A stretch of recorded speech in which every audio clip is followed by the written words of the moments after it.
Frick yeah. Frick yeah, mother fricker.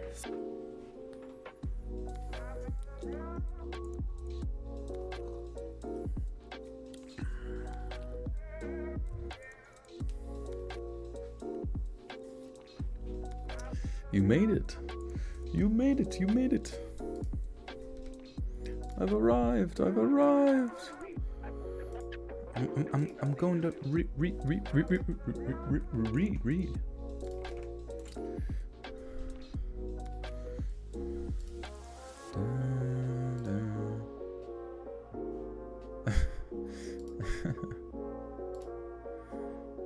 I gotta sound out this sick ass tweet. We live with a red dot. Red dots are very important to include. Tweet that shit. Yep. Beep. Target is the gourmet. Target is the gourmet version of Walmart. Walmart.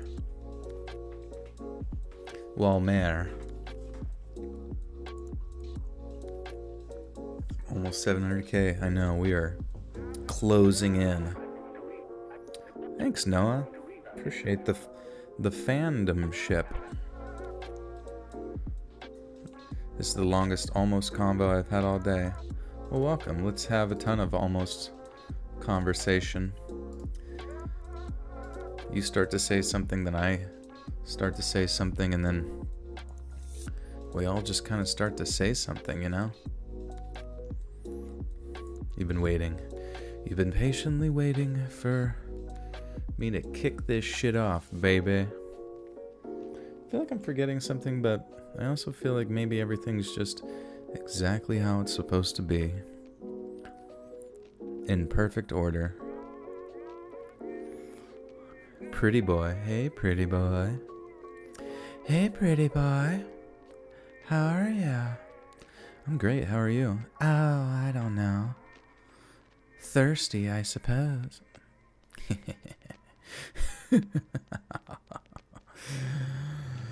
Well, let's quench that thirst. You got the notification. Joel to explode. I'm ready to explode. When am I going to blow up?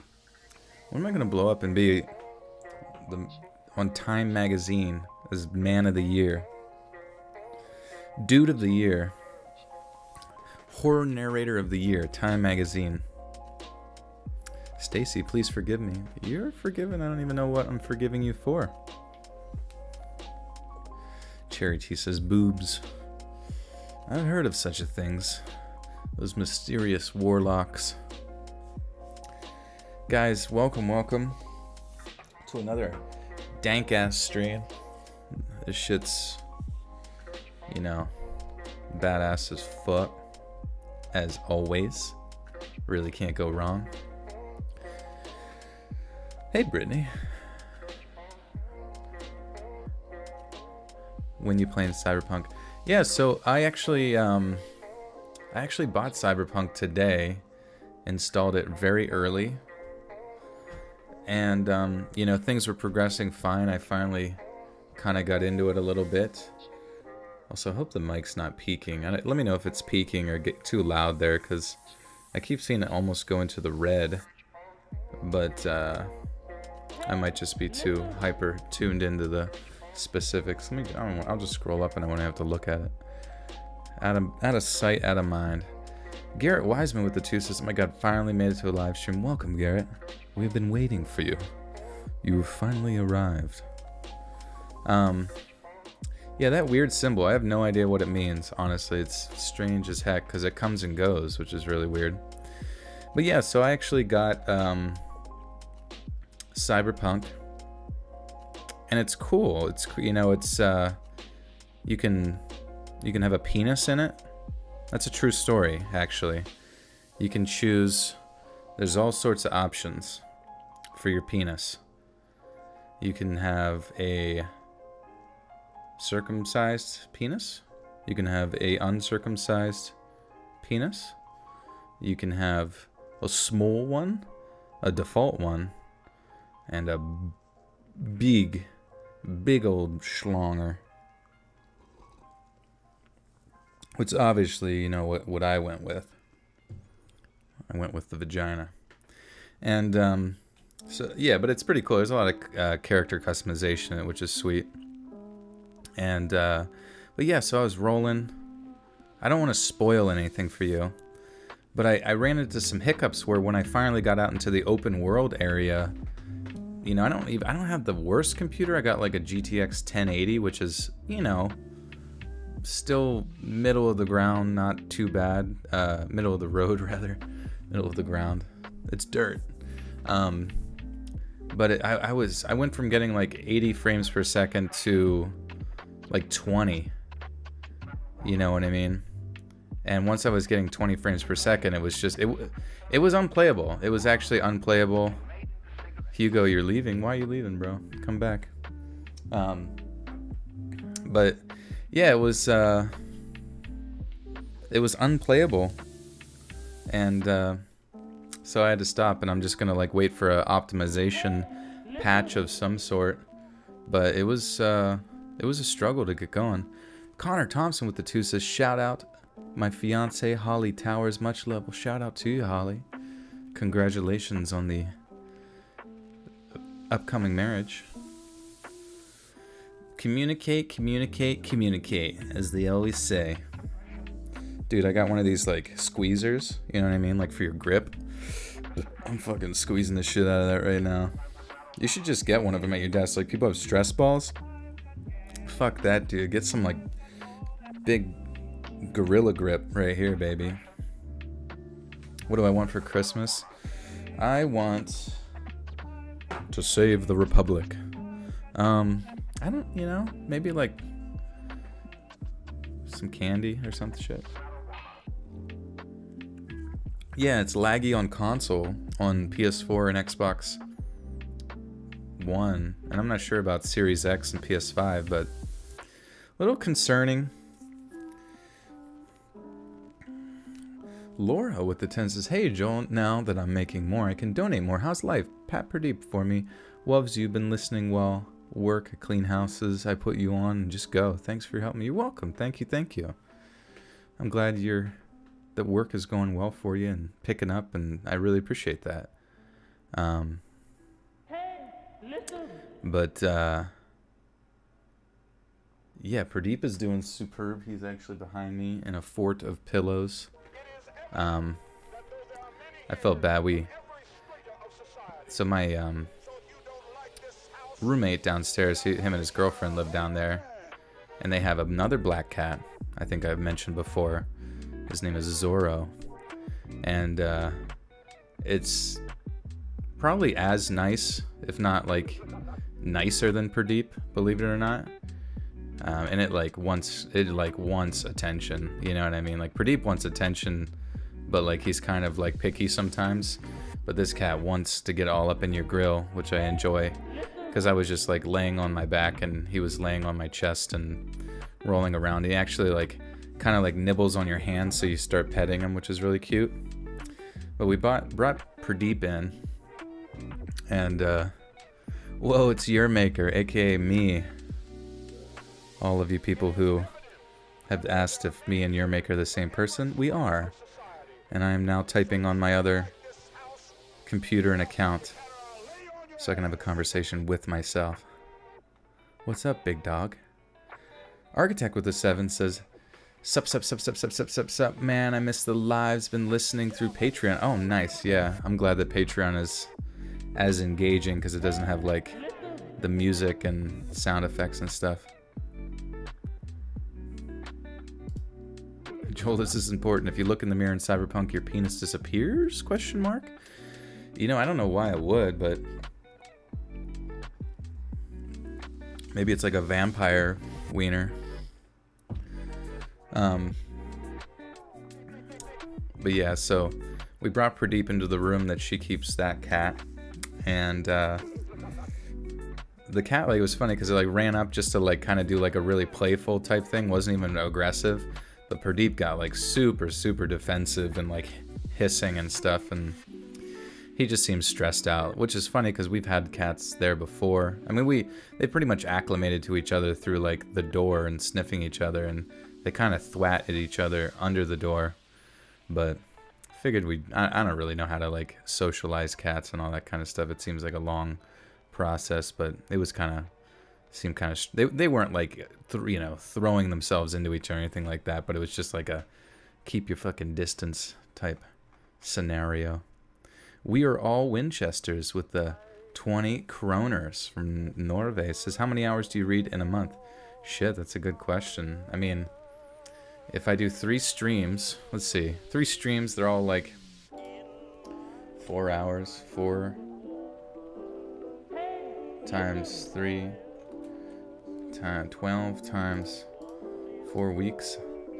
So I'd say like maybe a little over 50 hours of like actual straight reading, not including like editing and all that kind of stuff. It's 50 hours of hardcore stream action for you guys. Connor Thompson with the €1. Thank you, Connor. I hope that's a euro. I'd be embarrassed if I got it wrong. It's me, Jacob, with the 5. Says, I was addicted to cocaine, and while I got clean, listening to your soothing ass voice helped them cravings. Thanks, man. That's amazing. Holy cow. I've never actually kind of ever looked too much into cocaine addiction, but I hear it can be very expensive and destroy someone's life. So I'm really happy, honestly, that you got clean, Jacob. I'm glad I could be a part of that, and yeah, stay away from that shit. We on the straight and narrow, baby. Let's go. Thank you. And Angela with Devora with the 5. Oh, there was a message there, but it got retracted. But thank you for the 5er. Does anyone in chat read the Gray Man books? You can't even Wi-Fi on YouTube. Shit. What are we reading tonight? Yes, good question. So we're doing 7 Target stories. So all of you who have had experiences and emailed in your experiences that have happened in the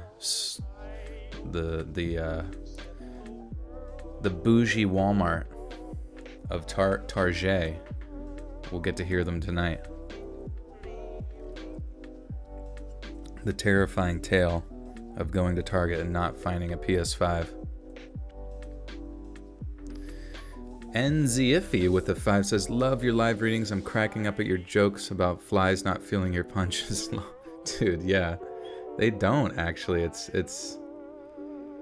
insane. Like they're so aerodynamic, like, and you're pretty much, it's almost as if though, like, say you're in the ocean and a huge cruiser, or cruise ship is coming right at you. You're going to get sucked under, but it's almost as if though, like, the power of the waves, your fist is the cruise ship.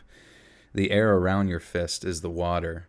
And it's already, like, having an effect on the fly, flowing through the air or the water already. It'll make contact with your fist, but it's almost as if though it's dispersing that energy, so it's not even taking the full brunt of your powerful fist, which is bullshit. Angelia Devora with the 5 says, your voice is my ASMR. Ooh, I was just thinking about that. I'm happy that is the case for some people.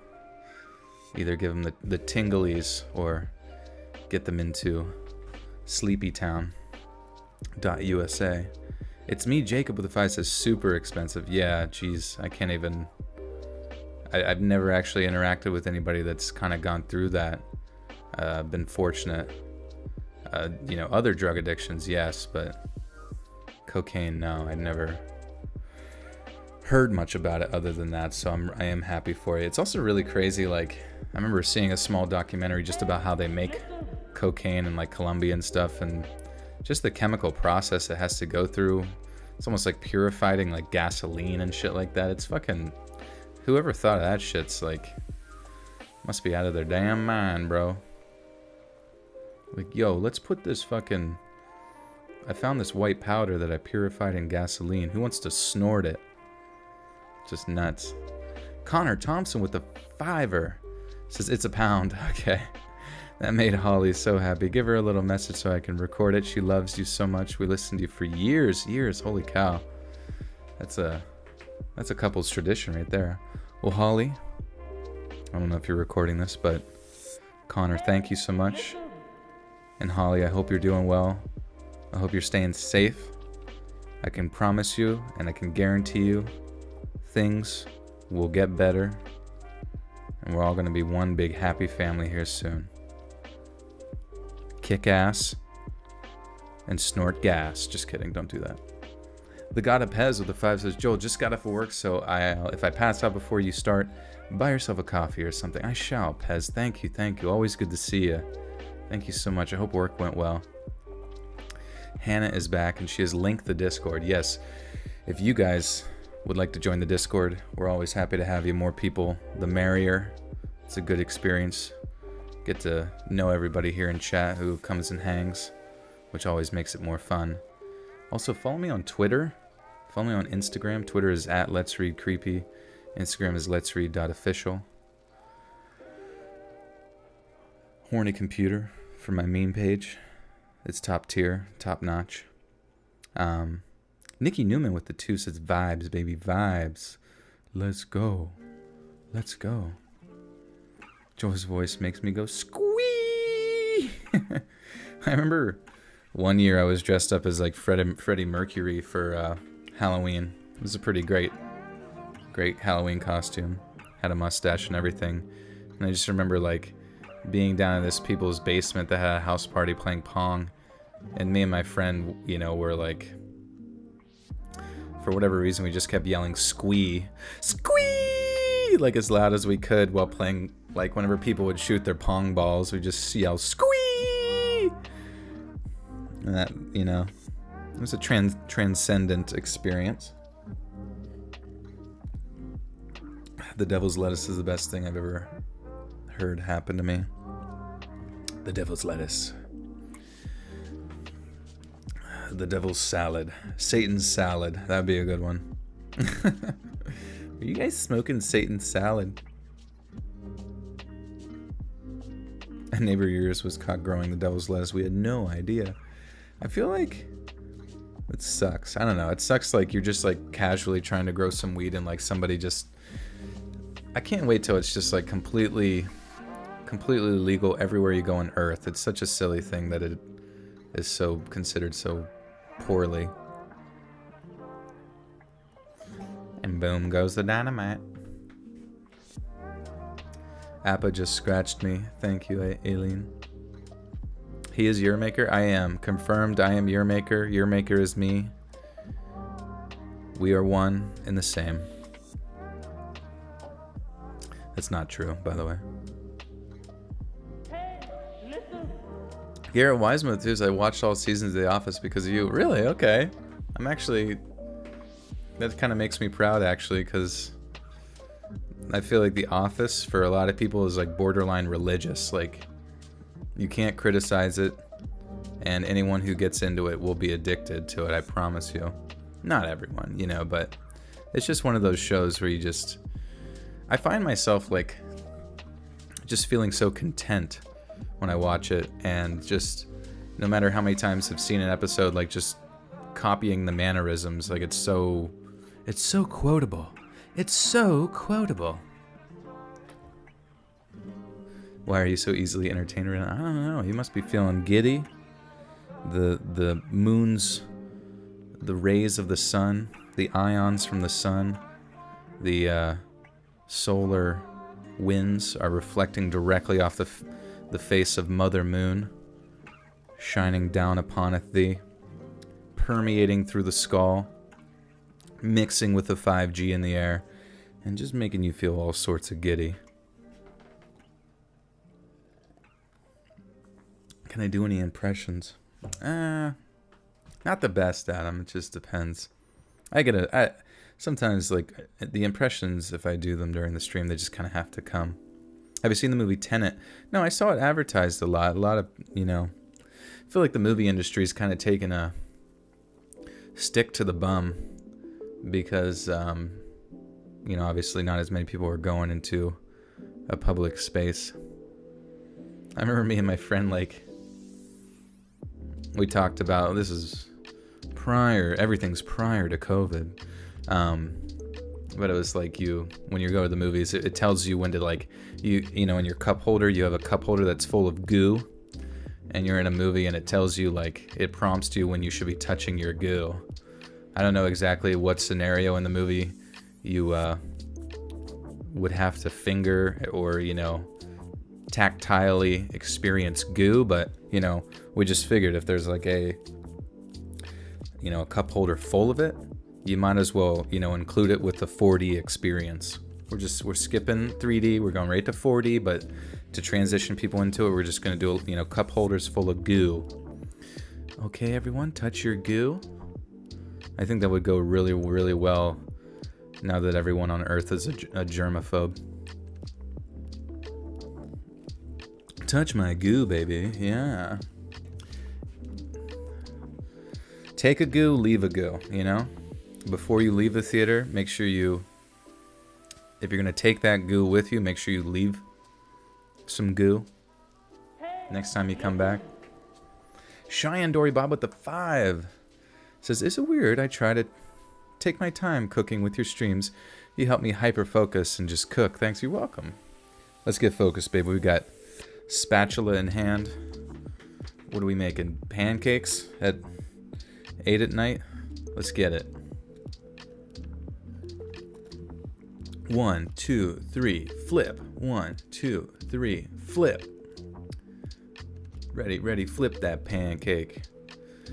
Flip, flippity, flappity, floop that pancake, baby.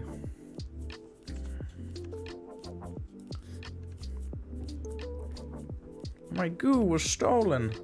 Someone sucked out all my goo. Has anyone seen my nuggets?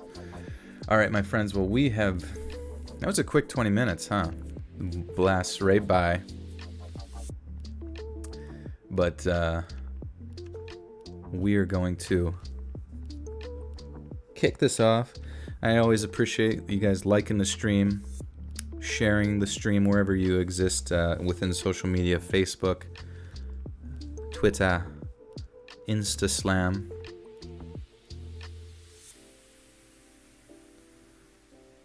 Let's get it done. And we're going to switch over to the reading screen. The screen of reading. I couldn't possibly read without being on the screen. All done by the beautiful Robin Mikalsen. Downloads. What the hell is this? Iron, Cthulhu. Audible only to iguanas. If you are an iguana, you will be able to hear this song. If you are hearing this song right now, you are an iguana. Accept it. It's just what you are. Breakfast for dinner does sound pretty good. Yeah, I think my roommate's been making a lot of French toast. Is Robin's stuff fixed yet? It is, yes. He has been making some thumbnails for me. He's back on the 3D sculpting, getting involved in other projects. It's pretty sick. The screen gives you some cyberpunk vibes. Hell yeah, that's what I like to hear. As I was saying earlier, I've been having trouble with cyberpunk as far as running on my computer, getting a lot of frame drops, but hopefully they'll have some pretty big updates soon to make the game substantially more smooth. Favorite YouTube channel? Thank you. Or is that a question? You have to write a speech for your history class right now. Oh my god. What about? Yeah, now you got a craving for them waffles. But yeah, if you guys have a story, or if you hear your story tonight, let me know. But if you have a story, go to reddit.com/r/let'sreadofficial. Every possible social media or link you could want is all down below. Whether you want to support on Patreon, whether you want to buy some merch or just, creep on me on social media, totally fine. I say some funny stuff on Twitter here and there as well. Try to keep it fun and chill. But whatever you guys want to talk about, I do not care. I feel like my tolerance for the weird is pretty up there compared to most people. You keep forgetting to send yours in. Oh yeah, we're getting ready to do a big, was able to accrue a large amount of paranormal stories, so hopefully we'll be doing another paranormal video, a long one, for next week. Stoked about that.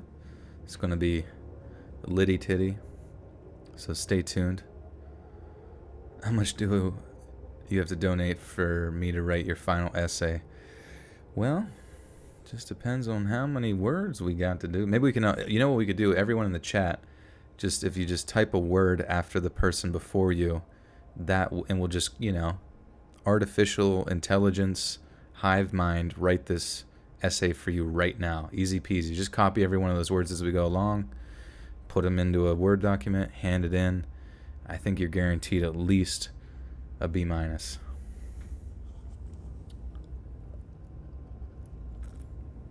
I should stream where I watch meme videos and look at the chat. Can you do that? Is that possible?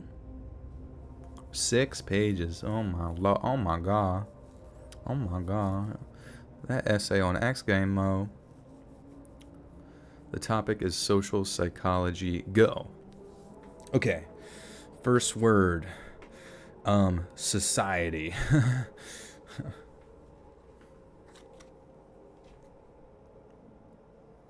You can't even fall asleep anymore without listening. Well, I appreciate that. I recently, once again, reset my sleep schedule. I was so tired yesterday, I fell asleep at 9:30 p.m., mind you. And I slept from 9:30 p.m., closed my eyes, and instantly woke up at 2:30 a.m. So it must have been a pretty deep sleep. But I've been awake, believe it or not, on the East Coast here since 2:30 a.m. My mind is a little wacky right now, but my hope is that by being tired, I will continue to accumulate my body to falling asleep at a decent hour and actually getting to see the sun during winter, which would be badass. That's you every night, Hannah. You fall. Okay, so maybe that's what I have to look forward to, is never getting a good sleep schedule. I don't know what it is, but like if I fall asleep at like 6 a.m., I can sleep till fucking 7 p.m. You know what I mean? But as soon as I try to have a normal one, my body's like, hey, did you want to wake up just in time for Satan at 3 a.m.? How old am I? Take a guess.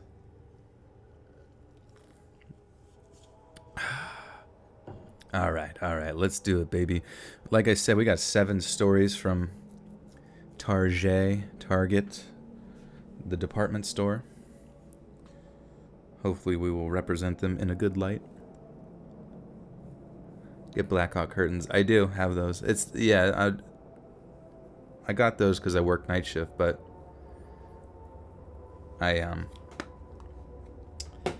like I said, I'm sleeping at night now, so I don't even need those, to be honest with you. And my hope is like, if I could fall asleep at midnight and sleep till like 6 or 7 a.m. every morning, every day, that would be fucking mint.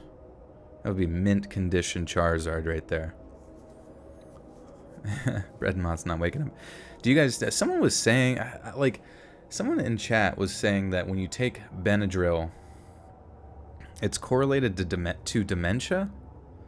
But like, I was trying to look up the studies or something that correlates the use of, Benadryl, or what are they? What's the diphenhydramine, HCl, hydrochloride, the antihistamine, because it makes me drowsy. But does it? What's the deal with dementia? I don't know shit about that. I mean, it makes me groggy when I wake up sometimes, but that's only if I don't continue to sleep. Meth should work, yeah. Oh, you take it every night. Yeah, each night your REM sleep will vary. Try consistently following the routine that allows you the best REM cycle. Well, that's fucking sleeping from sunrise to sunset. All right. Take a few of those a night. Nice. What the hell?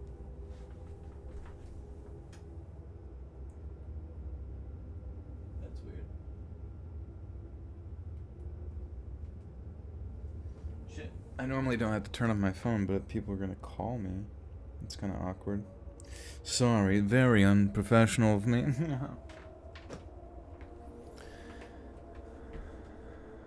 All right. Let's do it, baby.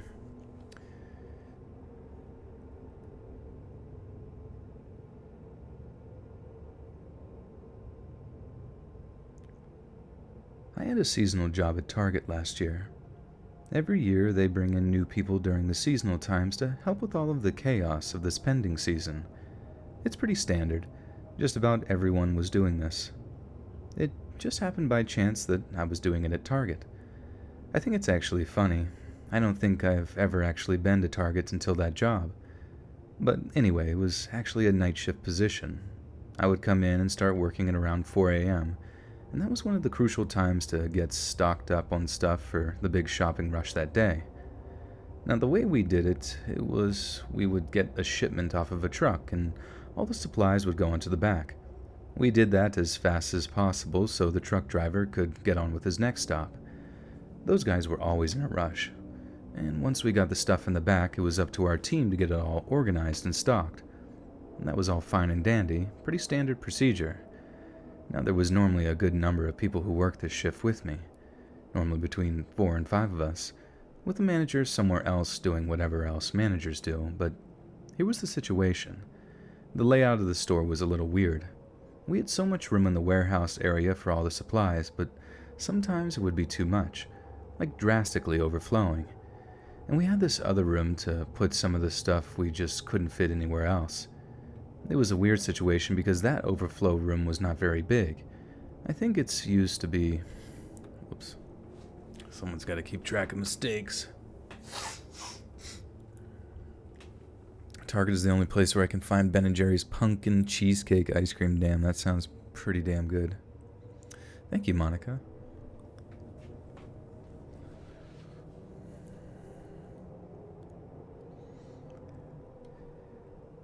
I think it used to be someone's office.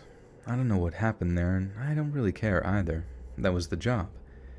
It was a true nightmare to organize the stuff in that overflow room. It was a really tight working space because it would normally be 2 people in there doing that, and the rest of the team would be outside. This room was kind of secluded as well. It was just kind of out of the way and didn't make sense to be a storage spot. Again, not my decision, just what I was told to do. It was one of these early mornings that I had to work in that overflow room with a guy I didn't know that well. He never said very much, and he looked a little sketchy. I'd actually seen him walk off of the premises a few times after getting a text message. It was really weird. It was never for very long either. It was like he got a text message and went outside to take a smoke break or something. No one ever said anything, though, so he just continued to do it. Honestly, none of us really cared that much. I didn't mention we came in at 4 in the morning, right? Well, this one morning that we were working in the overflow room, something a little strange happened. He got a text message and went outside like usual. I asked him where he was going, and he just said he'll be right back. He left before I could say anything else, but I noticed he dropped something as he went out. It fell on the floor, and I went over to pick it up. I could tell you exactly what it was, but it looked like a clear Ziploc bag of herbs. Honestly, they probably weren't herbs at all, but being really tired and overworked, I assumed he was a gardener and he was carrying his herbs around. I know how stupid it sounds. I have a lot of friends that are really into gardening, and I guess I just assumed the best case scenario. When he came back, he seemed like he was in a rush. He was looking around frantically. I told him about his herbs. That's funny.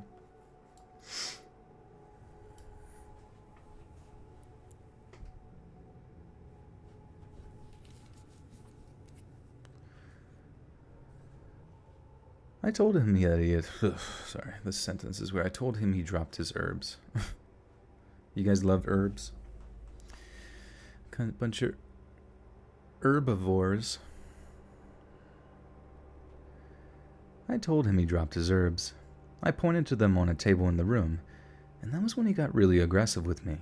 He asked me if I thought it was funny, and that was when it dawned on me that he wasn't walking around with lavender in his pocket all day. It also dawned on me that he was probably selling while he was working this shift. That would explain why he would randomly go outside every once in a while.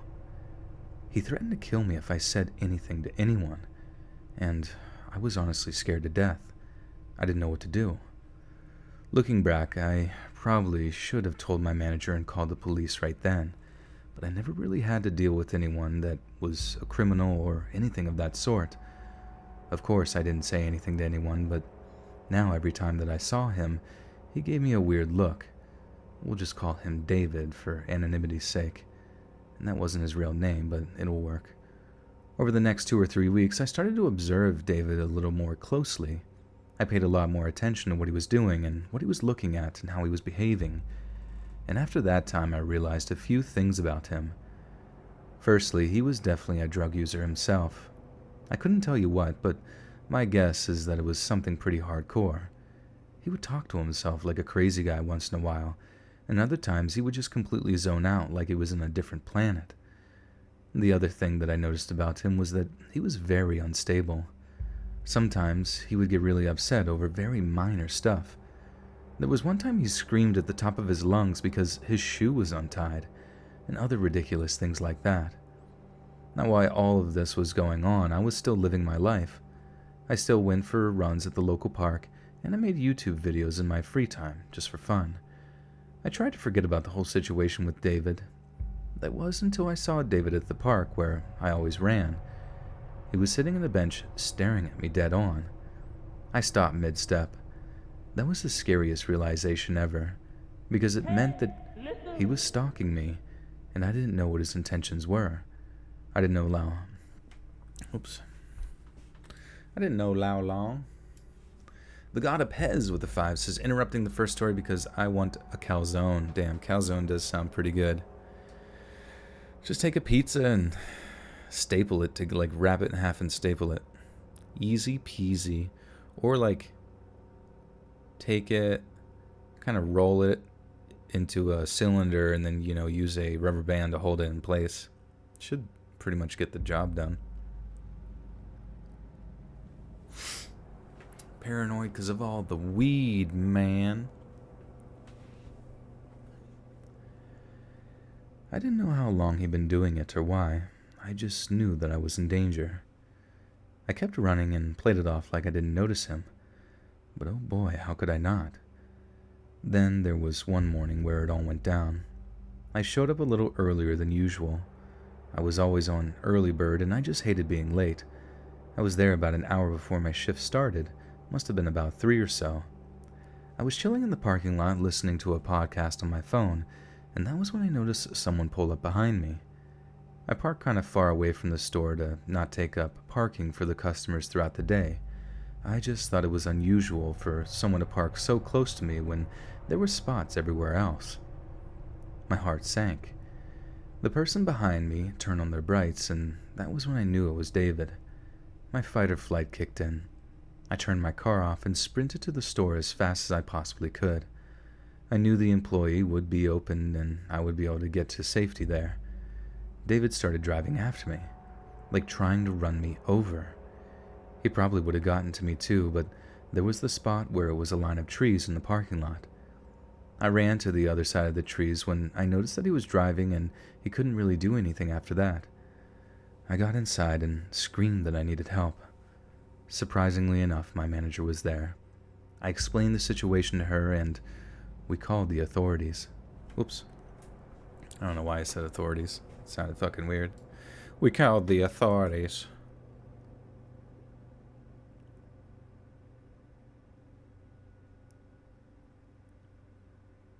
Nick, whenever I transfer them from email to Reddit, you read them beforehand? Interesting. Well, you must have burned through them because I just posted them. And these are all ones that are emailed to me, unless they're like, unless, I don't know if you're implying that you read them elsewhere. That might be the case if they posted them on like Let's Not Meet as well or something. 420, baby. 420 viewers. You're eating an edible cookie dough. Oh, dang. I don't know why, like, I can never, like, when eating edibles, I can just always tell it has, like, that strange, pungent taste of weed. It's hard to avoid. You have a liquor cannabis store combo here? Nice. You're always on Reddit. Yeah, Reddit can be addicting.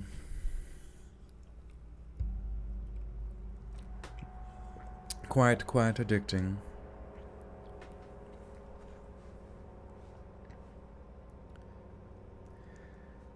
I explained the situation to her and we called the police.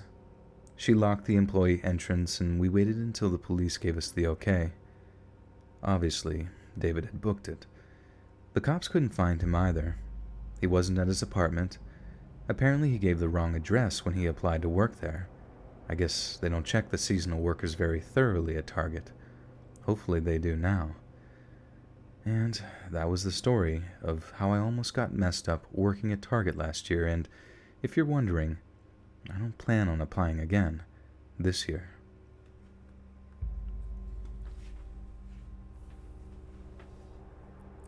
Reddit's a more addicting drug than weed, yeah. Sometimes I find I like close out of them like, ugh, I'm so done with this, and then just like instinctively without even thinking, you know, end up back on Reddit, and I'm like, what the fuck, how did I get here? I just left. Use them for pain control. Work better than anything else. Nice. It's good to hear. Wonder if it has to be a specific strain or anything like that. Yeah, sorry if I'm tired. Yeah, like I said, I've been up since 2:30 and I am just zonkied. Zonkied, bro.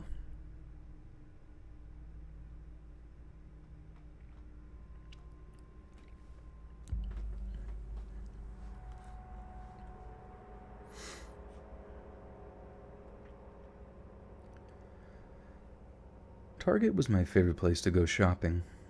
I'm sad to say I don't think I can never go back there, though. Sometimes when you have such a bad experience, it will ruin the love you had for a place or a store altogether, and that's what happened to me. It all started when I graduated college. I was a psychology major, and I struggled to find a job. I lived in a mid-sized city.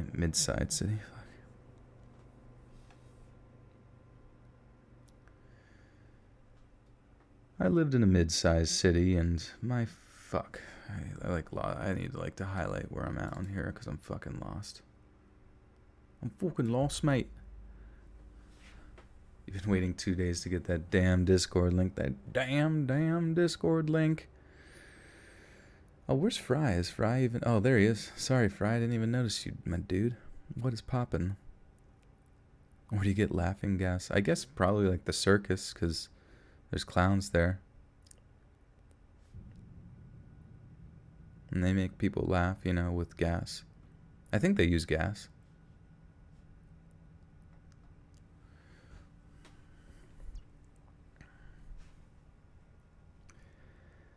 I live in a mid-sized city, and there was just...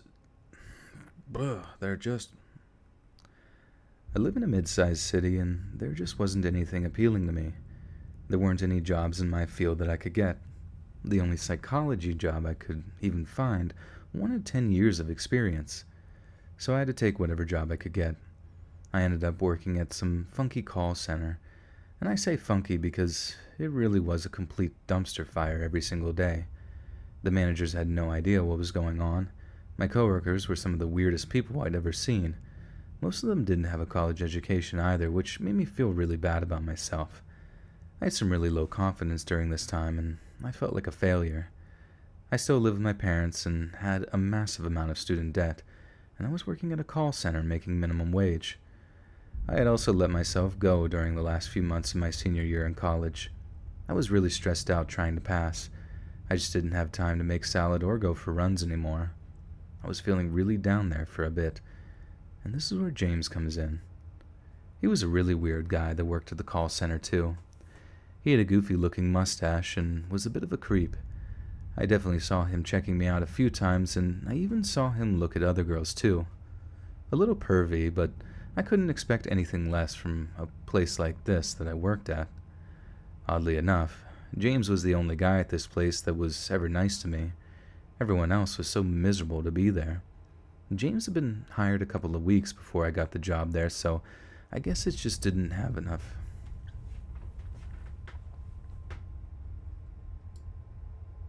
To make me and James... Oh, I see. Wait a second.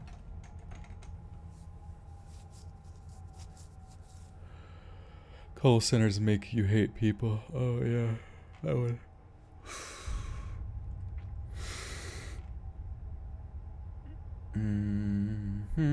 James joined me and started flirting with me. There it is. Sorry, I lost my... I highlighted it, but then I did a Control F, and then I lost it.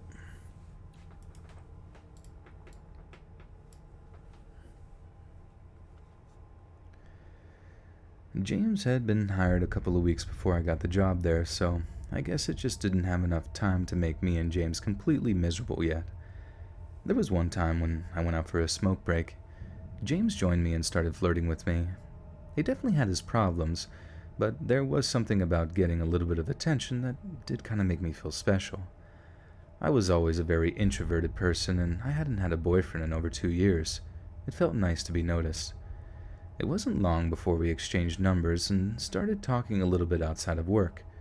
There were a few weeks there that I kept trying to get him to shave his mustache. I told him he would look a lot better. It took about 3 weeks to finally get through to him, but when he did, I was surprised. He was actually a really handsome guy under that caterpillar, and that was when I made up my mind. If he made a move on me, I wasn't going to say no. He never made a move on me, though, and I was surprised because I was sending some pretty strong signals for him to do so. He just never did. Not even over text messages or anything. All he would ever do was flirt. It wasn't very long into that situation that I gave up on him. I figured he didn't like me. I mean, honestly, what else was I supposed to think? I downloaded Tinder like everyone else. I knew my situation was bad, and I secretly fantasized about hooking up with some rich guy. I didn't find a buff millionaire, but I did find a really nice guy eventually. We went on a few dates and started going out together regularly, and I really liked him. We're still together, by the way. But this is where things got weird with James. He started acting differently. He started doing more and more inappropriate things. I was friends with James on Facebook, and when I changed my status to an in a relationship, he did one of those emoji reactions, and he put an angry face. I remember seeing it and rolling my eyes.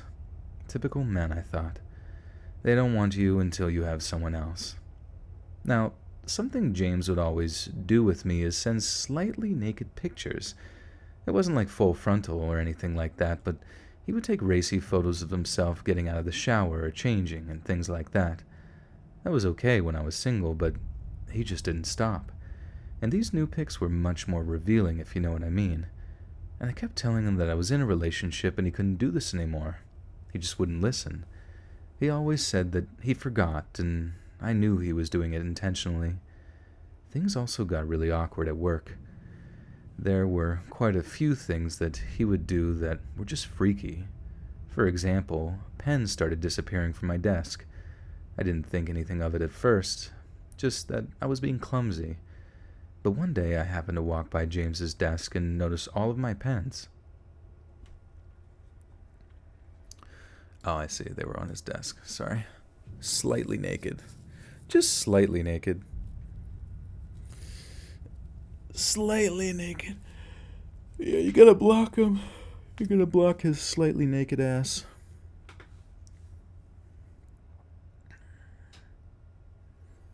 It's alright to be a lurker in the Discord. Sometimes that's all you can really do. What's up, Cody? Welcome, welcome. You wearing your undies as a cape? Hell yeah, brother. Captain Underpants. But one day I happened to walk by James's desk and notice all of my pens. He also followed me outside every time I went on a smoke break. He always played it off like he wasn't doing anything, but it was so obvious to everyone.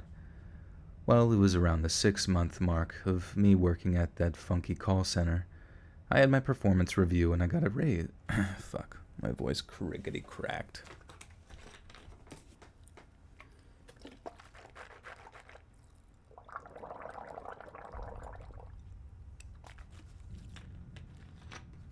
Aren't most cats naked? I don't know. I think most of them are just born with that beautiful fur tuxedo. I sound very, very tired. I am, yeah. I hope to get this shit figured out. Actually get like a full night's sleep. Sleeping from 9:30 to 5:30, like, or not 9:30 to 2:30. It's just not the greatest, you know what I mean? And then it sucks whenever you're tired. And I remember, like, when I worked night shift, this would happen a lot where, you would get off on your day off. So sometimes you would stay awake because I would get home at like 8 a.m. and, I was like, oh, I got the day off, or like a series of days off. So you try to like kind of reset your sleep schedule for a bit. And that was fucking tough going back and forth like that. But usually on that first day, all I can think about is sleep. All I can think about is sleep. But you're like fighting it, fighting it. And that's all I could think about today was just like, go take a nap, like midday. But I know if I take a nap, that my sleep will suffer tonight, So I think after this, I might just try to pass out again. See what happens. Give it a whirl, You're listening to me from a funeral dinner. I'm sorry to hear that. I should listen to my own podcast to relax. I remember one time I listened to the paranormal stories and I was like fucking freaked out by my own shit. I was like, why the fuck why does anyone listen to this? This is terrifying. I don't know, something about ghosts. Like ghosts, they just freak me out. They just feel so ominous,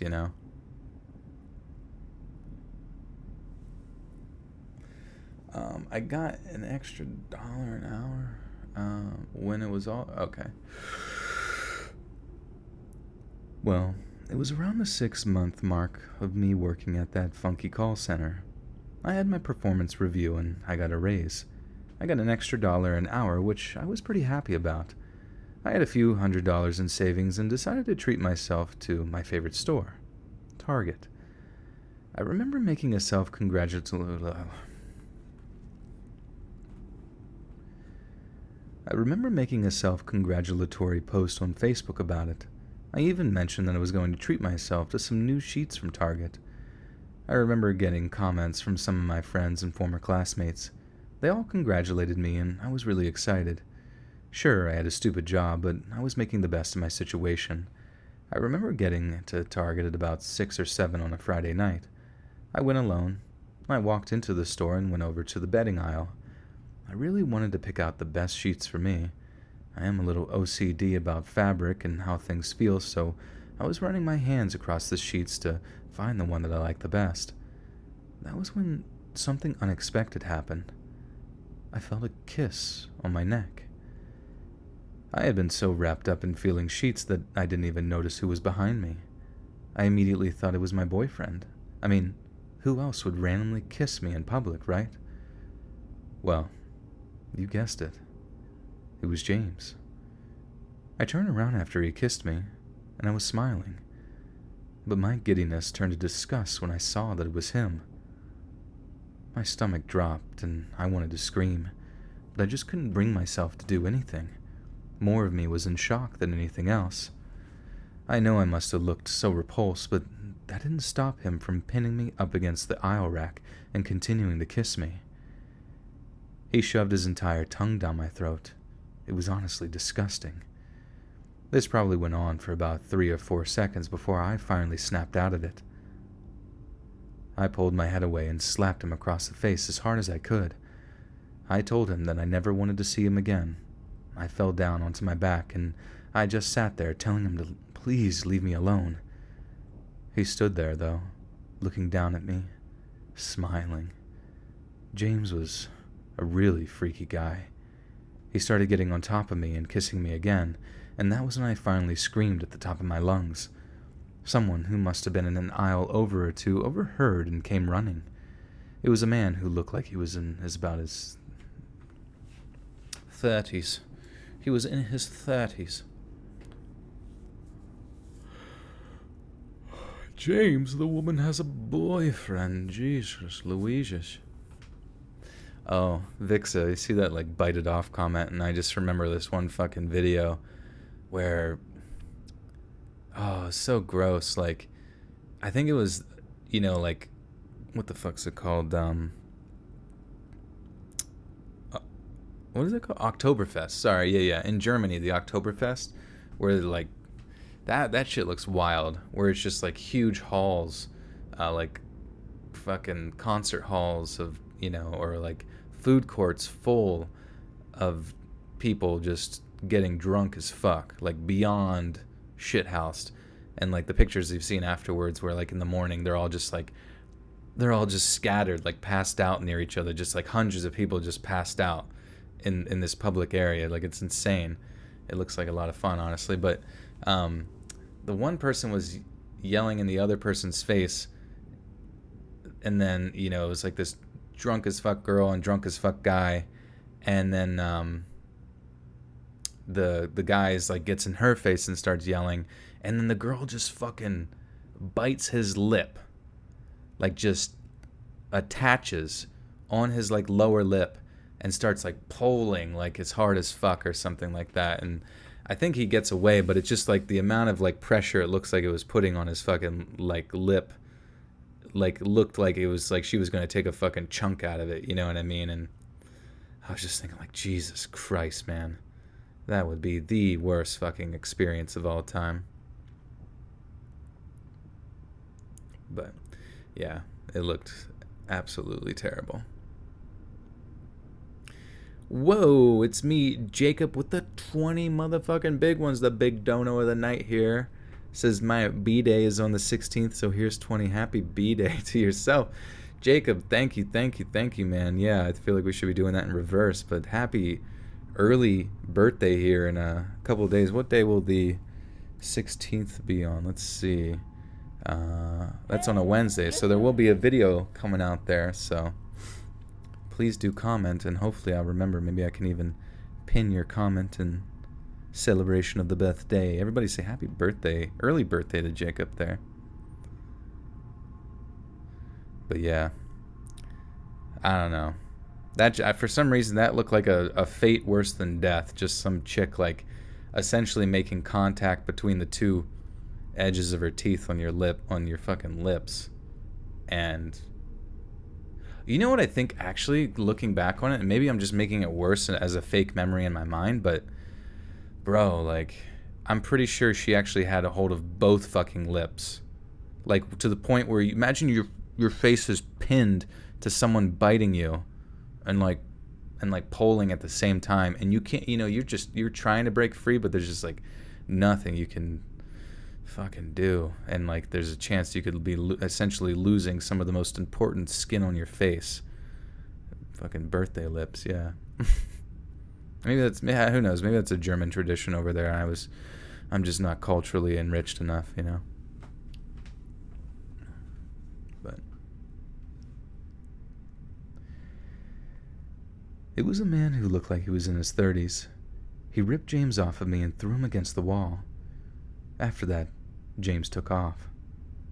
The man was really nice to me. He helped me up and made sure I was okay.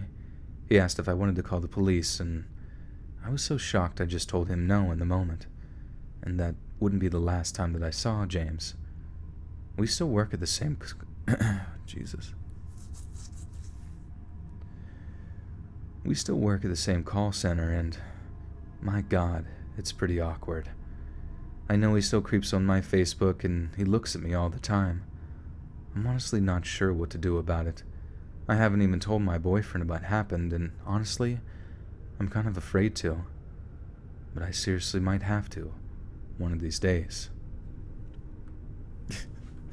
Gaston, yes, replace with lips. U.S. Germans sure love biting lips off. Yikes.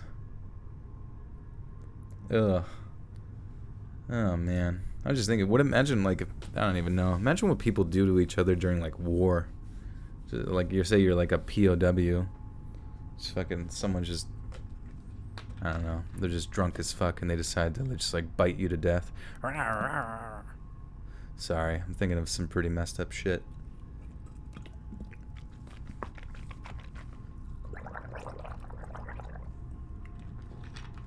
Who got me into posting on YouTube? I just wanted to give it a whirl. Just wanted to be a YouTuber like PewDiePie. PewDiePie. Let's read. Let's go. Let's read.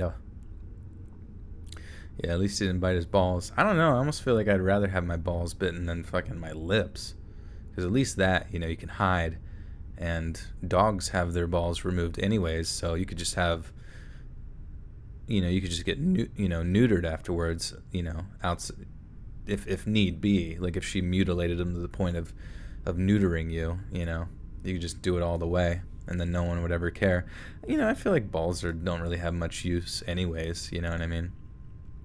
What the hell are balls doing for people other than just like getting sweaty and getting in the way? It's gross. Joel's kink, getting his balls bitten. On another note, what is the point of gargling water? Yeah, so as I start to read for a long period of time, and you know I'm talking, my throat starts to get dry, and sometimes my voice starts to crack as I'm reading, and then by gargling, it kind of helps to replenish the moisture, water in the throat. Meshlet, you want the balls. They will be sold as a top-tier Patreon distribution system. There's going to only be two options for that. Get my left and right nut. Let's Read's balls are great for kicking. Oh my god. That's fucking some dark, dark shit right there. Oh, soccer balls. Okay, yeah. Lube that throat. I wish I had more tea.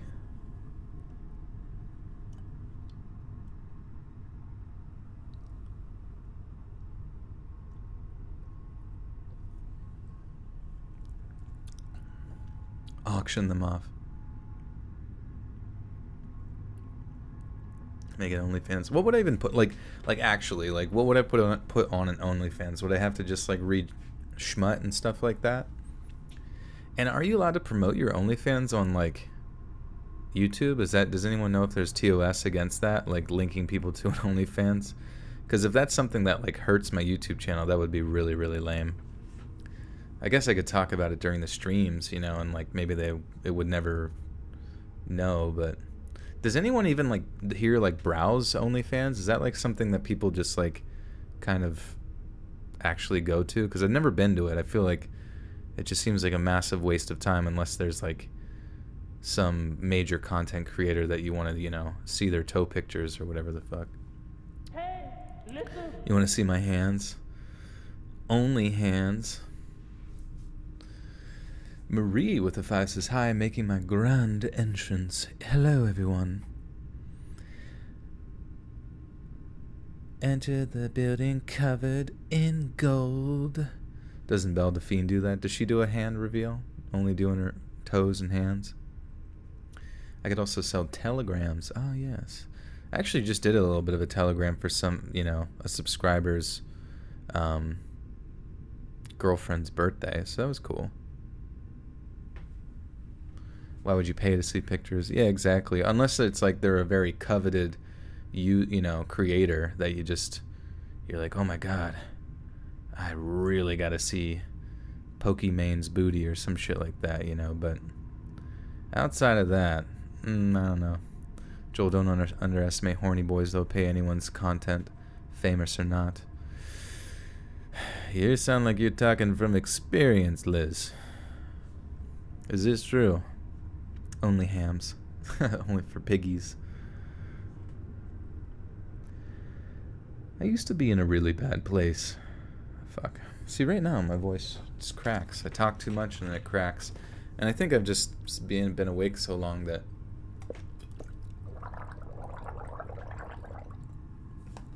doing this on the latter end of my day is a struggle.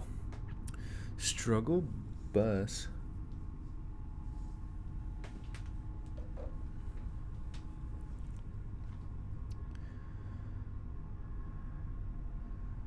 I used to be in a really, really bad place.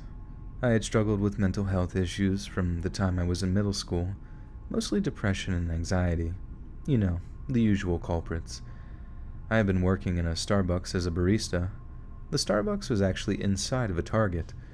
You would think it would be bad, but it was pretty nice. Anyway, I dated this one guy who may have been an actual sociopath. He had some serious problems. I haven't spoken to him in a few years now, and I don't plan on reaching out anytime soon. Trust me, you'll see why in just a minute. He actually found me out back one day. Oops, that sounded weird.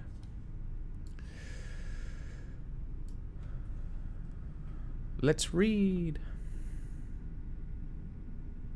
Warm up the water to just above room temp. Yeah, the water that I have is room temp already, which I really enjoy drinking that compared to like ice cold water. I guess if it's hot outside you can drink ice cold water, but nice thing about in the morning, if I have room temperature like water, you can just chug it.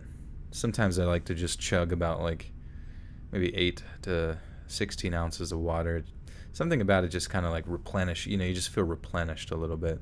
It's kind of opens up the cords a wee bit.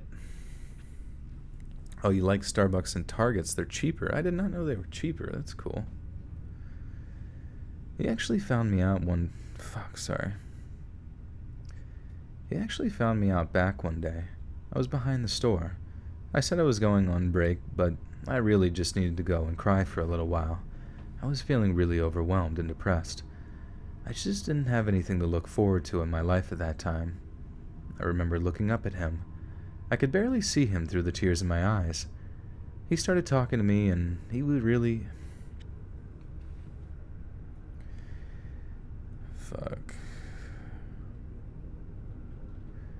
He started talking to me, and he really comforted me. I told him that I thought about ending my life and was severely depressed. At the time, I thought he was just a really sympathetic person, willing to help someone down on their luck. But now I know the truth. He saw a struggling person who would be easy to abuse, and that's exactly what he did to me. I vividly remember him wiping my tears away, right off of my cheek. I was so touched, and his name was Mike. He really got me. It wasn't long before we had exchanged numbers and started dating. It was really great at first.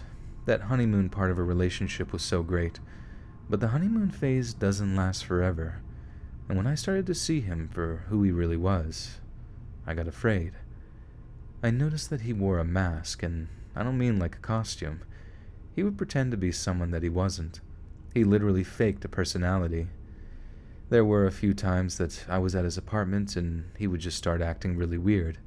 It was like his true self came out, and it was horrifying. He was so mean that I honestly can't even put it into words. He really did enjoy making me suffer. I remember him telling me that I wasn't good enough and that I needed to lose weight and read more and work harder and a million other things. He told me everyone in my life thought that I was pathetic. He said so many things that...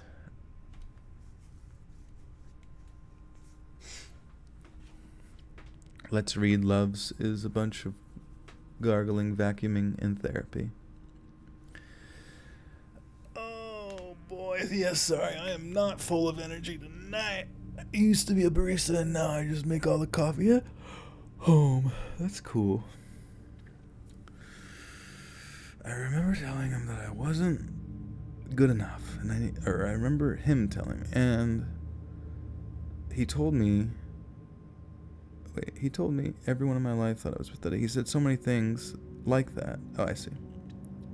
Dude, this is my favorite part of the song. I don't know if you guys can hear it or not, but it's like, I feel like I'm underwater, dude. It feels fucking great.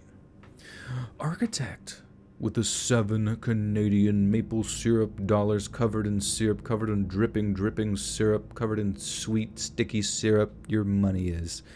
I really miss Target. Get it? missed target, but at least there are no more scary target experiences in Canada. Wait, really? Did you guys not have... Did they get rid of Target, or Target went out of business in Canada? I feel like that makes me feel sad, but also not. But thank you for the 7. All the Targets flooded with maple syrup. They couldn't get them out of the air conditioning ducts. Please make a live out in the woods for campfire stories. That would be interesting. Live streaming from out in the woods. Hannah likes my syrup jokes.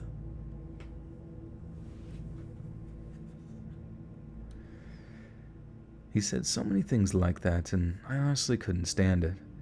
It was like he found that negative voice in the back of my head and put it on speaker. The worst I ever fat about myself. The worst I ever felt about myself was when I was with him, and I totally let it all happen. Because no matter how mean he was to me, a part of me secretly believed that he would be the only... Sorry, dude, I fucking hate on stupid Reddit when I move my mouse over top of like a clickable link, it like opens up a whole... Like, and I don't even click it, but it like opens up a whole ass motherfucking menu. And it just like blocks my view. How am I supposed to read the stories? How am I supposed to read the stories, Reddit? Did you ever ask yourself that question? The fuck am I supposed to do? Alright. I'm gonna keep my mouse real close. Make sure it doesn't get away from me. And hover over any clickable links. Because no matter how mean he ever was to me, a part of me secretly believed that he would be the only person to ever be with me. That I wasn't worth...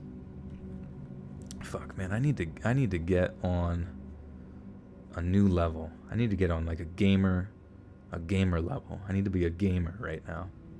I need to hone in. That I wasn't worth anyone better than him. What? Okay, that's why I can't read it, because that sentence is dog shit. That I wasn't worth anyone better than him. What is that sentence? Man. Like, okay. That I wasn't worth anyone better than him. That's not a sentence, right? You should give me a video where the background noise is a crackling campfire. Oh, that sounds nice. I feel like that would be relaxing. You guys should send me, like, campfire footage. But make sure it's, like, top quality audio. Look at me making demands for literally a hypothetical scenario that will never happen. Anyways, Jacob with the 10 buckaroo says, do you like country music? I sing country music on my channel. Oh, nice. That's awesome. So I admire musicians and I admire singers. You know, they're same scenario. But there's a part of me, at least within the pop country genre, that I'm not a super fan of, you know? I've heard a lot of country music. I've been around a lot of country music. It's not something that's always like tickled my fancy, but if there's an individual that is capable of playing music and singing, I very much admire that, honestly, and can appreciate it. But I'll have to check it out. I have to check out your channel. Also, it was kind of funny. There was someone last stream I didn't even realize, but they like donated, and I totally missed it.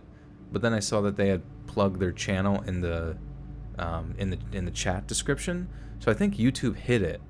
So if anybody ever, like, you know, goes to plug their channel or something through a dono or whatever, like, just make sure you don't put your like Twitch link or something like that, because I think YouTube like actually hides that because they like always blur out like promotion and stuff. Anthony Esposito with the 5 says, hello everyone, also making my grand entrance, except I'm taking a dump. Hello. That's the poop coming out. Like, hello, I'm here to be flushed down the toilet. I'm brown. Anthony, welcome, and thank you. That is a grand entrance to the sewers. Jacob with the 5, thank you again. Says, I feel that I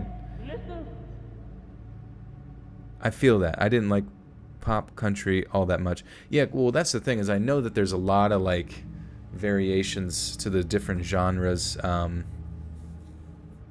A lot of variations to the different genres of country, especially like some of the older stuff, and like I love a lot of the elements, like, you know, all the instrumentation they use sounds amazing. It's just like, and there's so many variations that you can go with because it's music. You can do whatever you want with it, but you know, when it comes to pop country music, there's just a part of me that feels like, and I'm the same way with normal pop music as well. Like, I just feel anything that's like in the top 40s hits, or like on, you know, even though I know it's a lot of like people's goals to make it on like CMT. I don't even know if CMT still exists or not, but you know, like that's the goal, is to make it in that world.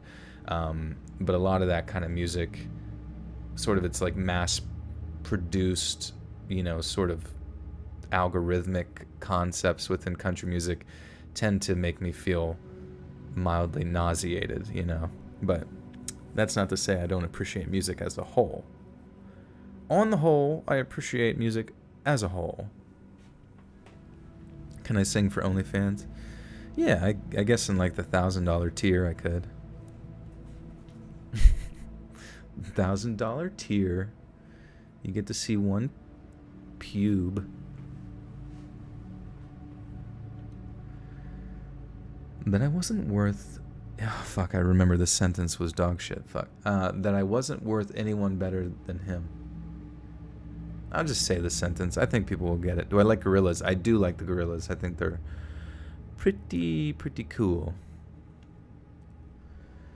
That I wasn't worth anyone better than him. Yeah, it was a really dark time. It wasn't too long into our relationship that he can... Fuck. Dude. It's like minor grammatical errors that just like throw me down a hole of absolute pain. Vixa with the 5 says, unfortunately, I have to leave. So far, 21 mistakes.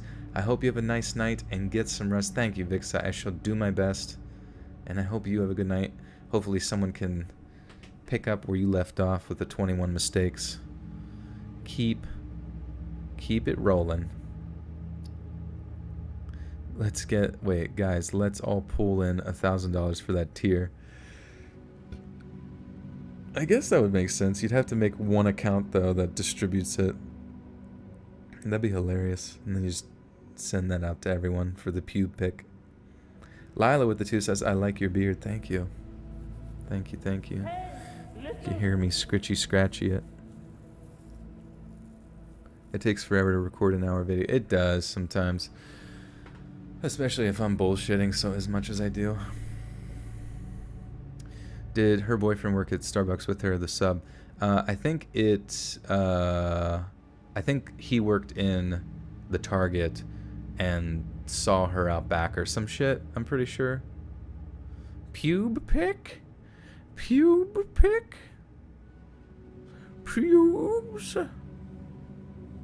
What are these things called pubes?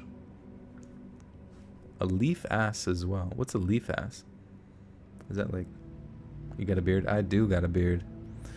I'm all sorts of hormoned out. Beard reveal, yeah. I'm gonna shave it for charity. Imagine donating beard hair to charity. That'd be... Do they do that? Is that a thing they do? Can you get a Pradeep sniff? I don't want to... I feel like I don't want to, like, interrupt his slumber. Because once I get him going, he's just going to be like, oh, let me wander around the room and scratch shit. First stream, Joel cursing caught me off guard. Yeah, I say a lot of naughty words. It wasn't too long into our relationship that he convinced me to move in with him. He actually had a nice place, but it was kind of far from my job and my parents. Because of the move, I had to drive almost half an hour one way to Starbucks. Of course, he didn't care. You never did about things like that. And he gradually... Did she just, like, talk to him in the direct affirmative there? You never did about things like that.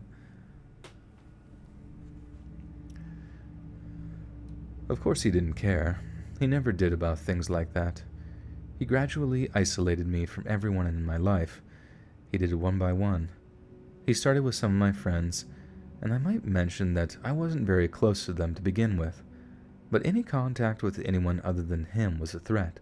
So he would tell me that so-and-so person that I speak to once in a while actually hates me, but sometimes he was more abrasive about it. There was one time when he grabbed my phone right out of my hand and blocked my coworker's phone number. He was really threatening about it too. I knew that if I ever unblocked him, that he might actually do something to me. Things started escalating to the point that even I recognized that they were out of control. I knew if things continued down this path, he was going to kill me or I was going to end up taking my own life. It really was that bad. I won't bore you with every little horrible story, but he broke my stuff, cheated on me. He even joked about the fact that he cheated on me, said I should be happy that he's with me at all when... Fuck.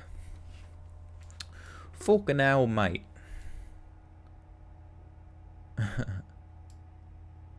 Listening to BTS Joel while playing Minecraft, yeah. Yo, what's up? It's BTS Joel. I actually don't even know a single song of BTS, so I can't even do a... Oh fuck, I'm choking because I made fun of BTS. The BTS stans are coming for me. They're coming for me. All of Twitter is on me. They're descending upon my home.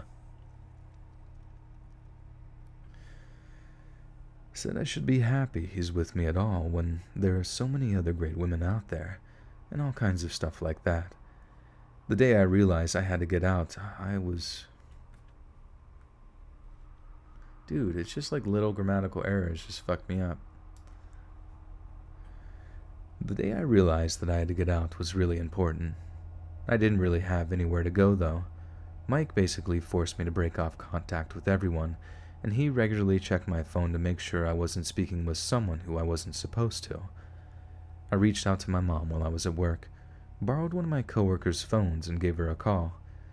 It was really nice to hear her voice.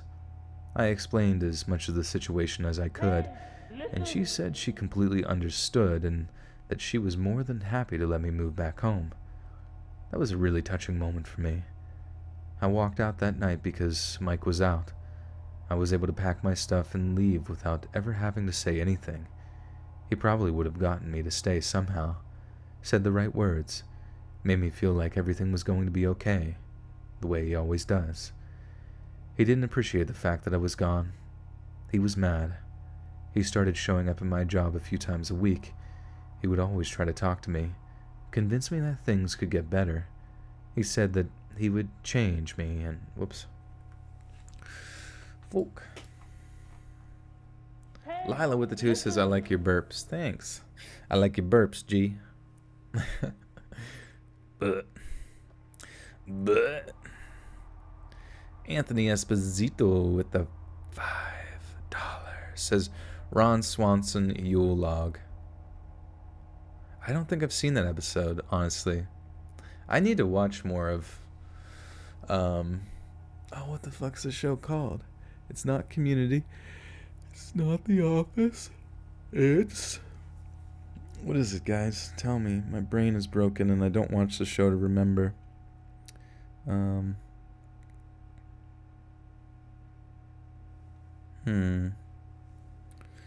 I can't do boy bands anymore. It sucks out my soul. Yeah, it's funny. I almost feel like, would BTS stans, would they get upset if you called a K-pop band a boy band? Is that something that triggers them? Wow, that's the first time you haven't said buckaroonies in a long time. That's a funny observation. That's a funny observation. Parks and Rec, yeah, sorry. I'm tired. Buckaroonies. Thanks for the buckaroonies. Broski? Broscarano? Bromosexual? He said that he would change and be nicer to me, but I knew that he was just lying to me. I knew he just wanted me back under his thumb. I ignored everything he said, and that seemed to work for a little while. It didn't stop him. There was no way that I was going with him again. This is where things get crazy, though. He really wanted me back. He showed up at my work one day. I actually happened to be on break. I was walking around Target and just killing time, honestly. As I was walking, I saw him looking through some of the glass near the Starbucks section of the store. My heart dropped. He looked livid, like really worked up and violently kind of mad. I stopped and just stood there for a moment. I didn't know what to do. He turned around and saw me, and we made eye contact, and the only thing I could think to do was run. My body spun around faster than I ever had before. I ran as fast as I could in the opposite direction, and I knew that he was chasing me. It was actually weird how I got out of the situation. Fuck, my voice. My voice, my voice. Somebody please give me a new voice.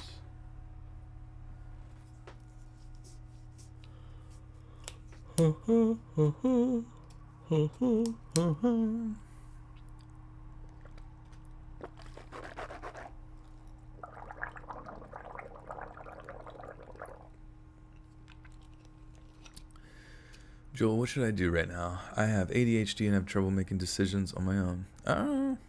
Can you ask your parents? Depends on what decision you're trying to make. Do I have any sweet tats? Just on my lower back. It says, abandon all hope, ye who enter here. Should you get a mullet? You should. That'd be sick. And get some, like jean jacket, too. And, like, a caterpillar mustache. Do I like jazz? You like jazz, man? I do. I do really like jazz. Jazz is cool. Oh, you work at a gun shop now? Oh, nice. Okay. Am I still drinking kombucha? I haven't in a while. I used to drink it a lot when I would eat dates. Like a big bag of dates. They're like Mariani's dates. Joel is a tramp stamp. Confirmed. Oh, yeah. Big one. With a quote from Dante's Inferno on it. Referring to my bunghole. Connor Lawrence with a 5 says, love your narrations. I listen to your podcast while on the job. I work as a delivery driver. Keep it up. Thank you, Connor. I'm glad we could keep you company while you keep our bellies filled. Hee hee hee. Do you have any piercings? Just the Prince Charles, really.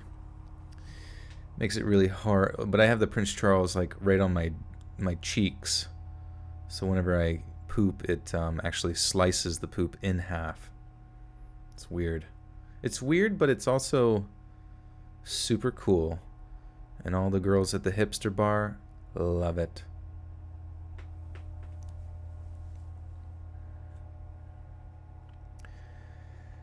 It was actually weird how I got out of the situation. There is an employee door that you need a card key to get through. The Starbucks employees had them too, for some reason. I think there was a glitch in the system, but either way, I was far away enough from him that I got through it and closed the door behind me. One of the Target employees asked me if I was okay. As bad as the situation was, I honestly didn't want to make a scene.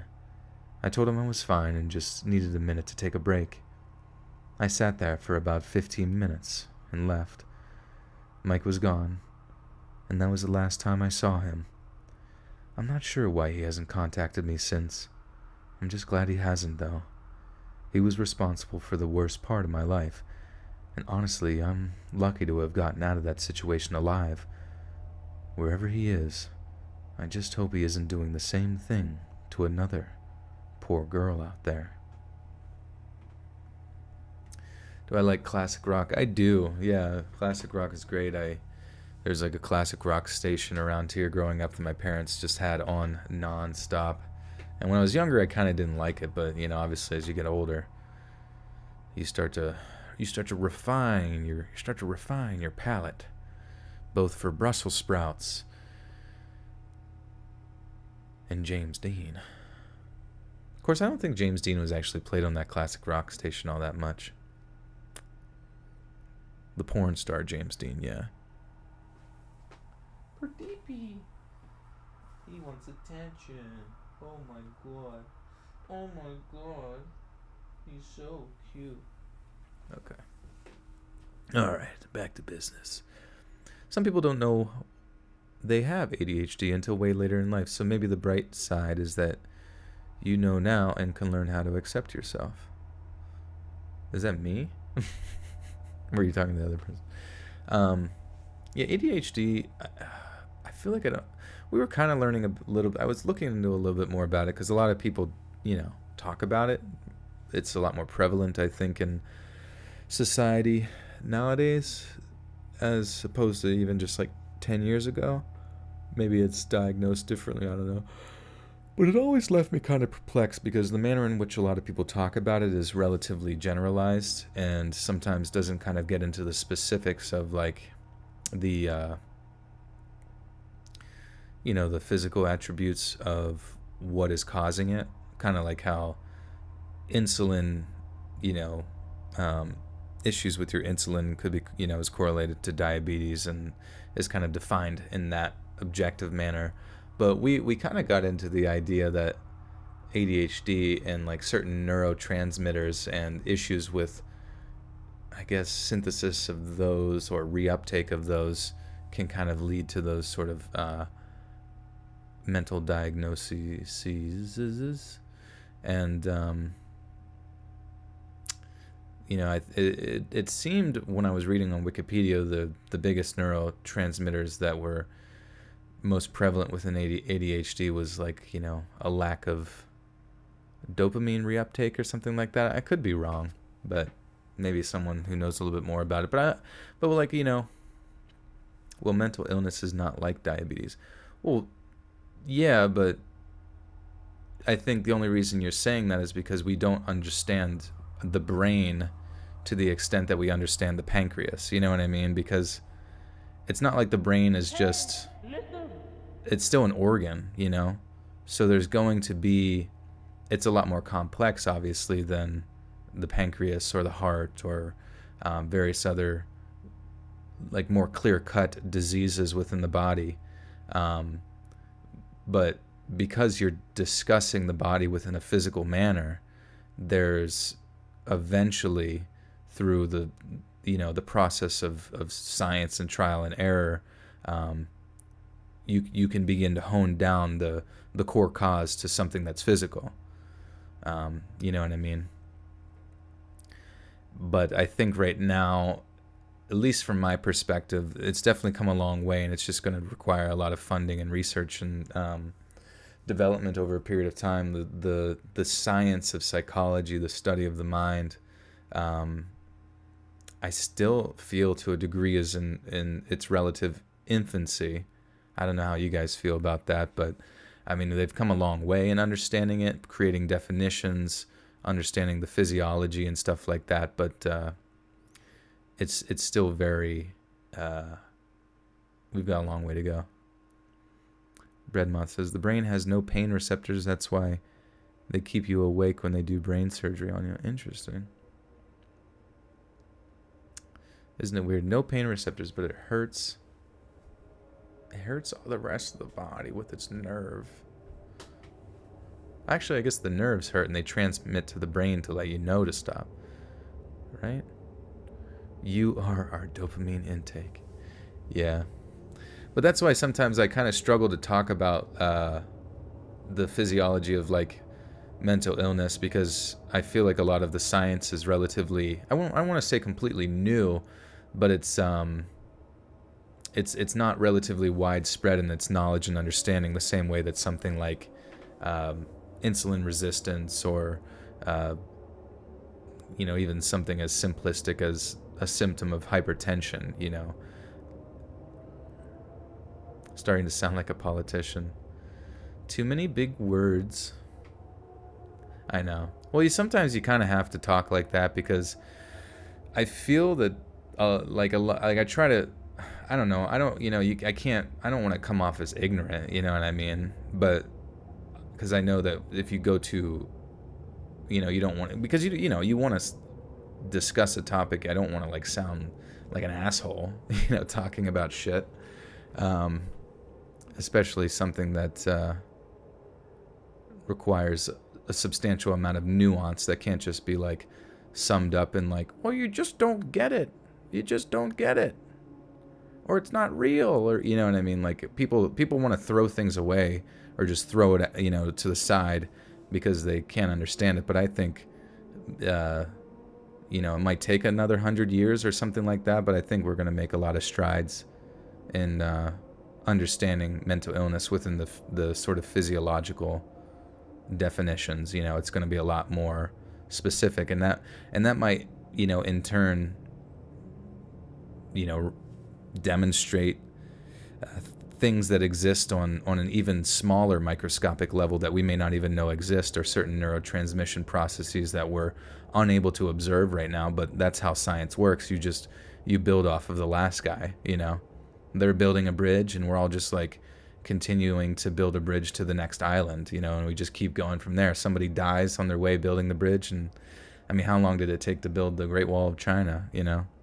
I think some people live their entire lives building that, and then were born building it and just continue from there.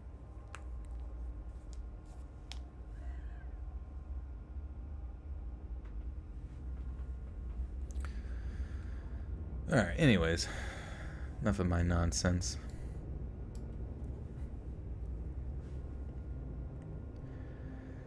This happened a long time ago. I must have been in middle school. I don't remember exactly what grade, but around that age. I was actually a soccer player, and I was your typical middle school age boy at that point in my life. Honestly, I was normal in just about every way you can imagine. I texted girls, played video games, and hung out with my friends. Pretty much my life for that time. Well, there was this one time that my mom brought me to the store. Every once in a while, she would drag me along because she needed the company. You know how parents can be. So we ended up at a strip mall with the most boring stores, as you can imagine. The kinds of places that only a mom would want to spend money. Obviously, I was bored out of my mind. My mom tried to make small talk as we looked through random wall decor, but she could tell that I was really bored. She got kind of frustrated. My mom can be moody like that. I eventually just asked her if I could go explore some of the other stores. She said yes, but that I couldn't spend any of her money. And she knew that I didn't have any of my own, so I was just off to kill some time. This strip mall had 6 or 7 stores, and none of them appealed to me, but I was determined to kill that time. I was already annoyed that I had to get dragged out on a Saturday. I thought to myself that the best thing I could do was walk around. I actually had one of those step counters way back then, which I thought was the coolest thing in the world, and my goal was to get that as high as I possibly could. There was a Target nearby, and it was bigger than the other stores, so I figured that there would be more space to walk around. And with that, I was off. I went into the Target and didn't even make an attempt to pretend to look at stuff. I just walked up and down the aisles like a maniac. Thinking back, it must have been a pretty funny sight. When you have someone in a store that is obviously just trying to get their step counter up, it becomes really obvious that they are not shopping. I must have been doing this for about 10 or 15 minutes when an older guy came next to me. He started walking beside me. He told me his name was Larry, and Larry said that he wanted to walk with me. Now, being a naive kid, I didn't think anything of it and said that I would love to have the company. And that was when I started complaining about my mom. Larry began asking a series of questions that should have really holy cow.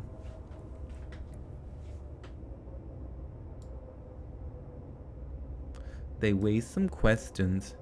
How many stories we got left? So this is story 4 of 7. So technically we got like 3.5.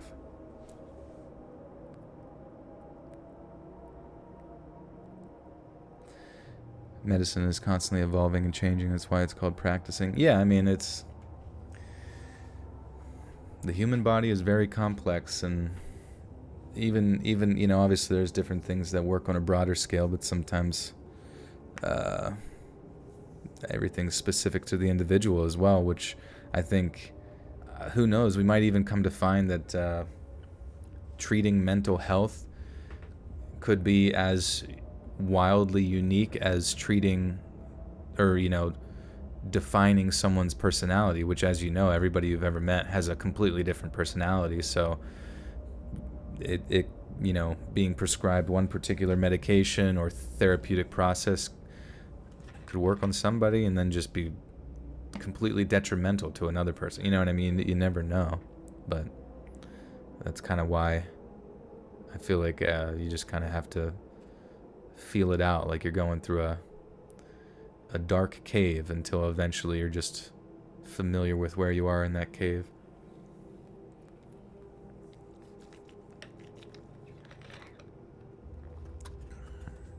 Yeah, I think all the lockdowns definitely have taken a toll on a lot of people's mental health. It's fucking tough. Joel, I've been lifting I-beams for work for 3 hours. My back is getting messed up. Please help me. Ooh. Yeah, just look up stretches on YouTube for your back. Your do your hamstring stretches, because basically all your leg muscles and all that, like posterior chain stuff, your hamstrings, your fucking hip flexors, if you can decompress those muscles and make them looser and figure out some stretches, that'll take a lot of pressure off your back. And if you're going to be doing physical labor as a job, you need to figure out some stretches that you can do daily that can, make you feel a lot better, because it's very similar to like lifting weights and stuff. If you don't take care or maintain the body, it will eventually start to see some detriment.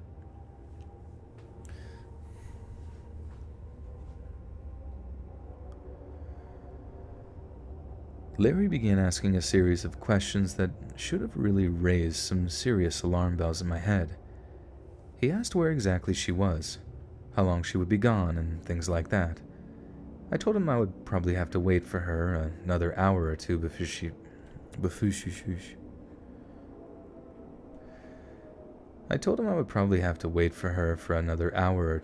she was done shopping. That was when he offered to take me back to his... Dude, I can't fucking make it through a sentence.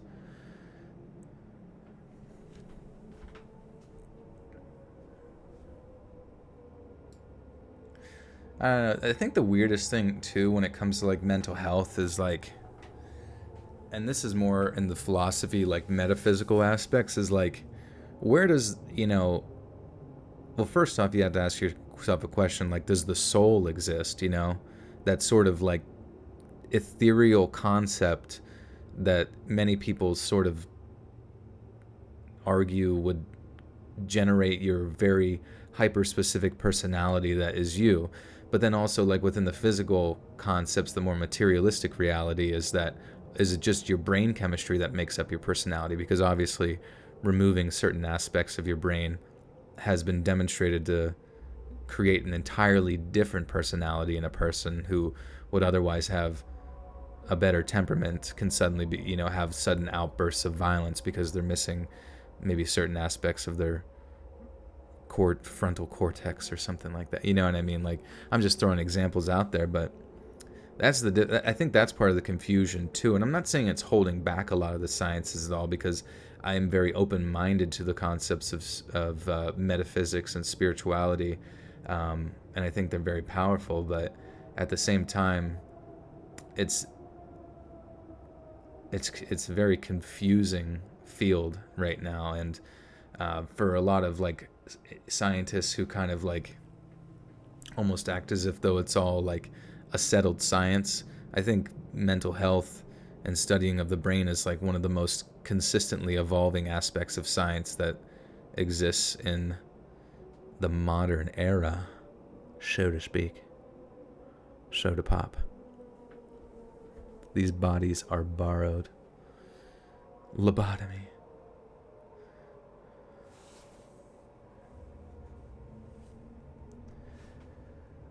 I told him I would probably have to wait for her for another hour or two before she was done shopping.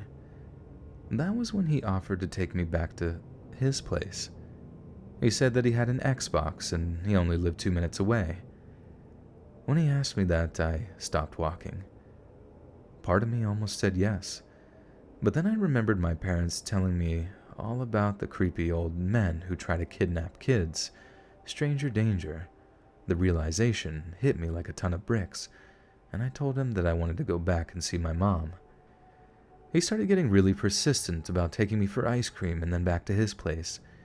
He told me I didn't want any ice cream. Wait, I told him, sorry. I don't know why, but I just like keep imagining this kid is, because like to fall for the stranger danger type thing, I feel like you would have to be on like the earlier aspects of middle school. But I can't imagine my 8th grade self ever being approached by an old man who offers me to take me home to and play some Xbox. Me even entertaining that idea, or like not immediately calling him out for being a pedo, or you know what I mean? Like it just. Hey, listen. Miss Molly with the 5 says, Joel, hi. The Falcon and the Winter Soldier trailer is finally out. It's Hanukkah. Chanukah. I got my Bucky Funko Pop. You're live. This Jew is happy tonight. Yeah, what day of Hanukkah are we on? Are we on number 1 or number 69? 69 days of Hanukkah.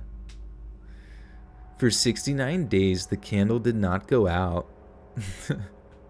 That's cool. What is the Falcon and the Winter Soldier? Is that Harry Potter? Or is that Captain America? I forget. It sounds like Captain America. Am I an atheist? I am not an atheist, no.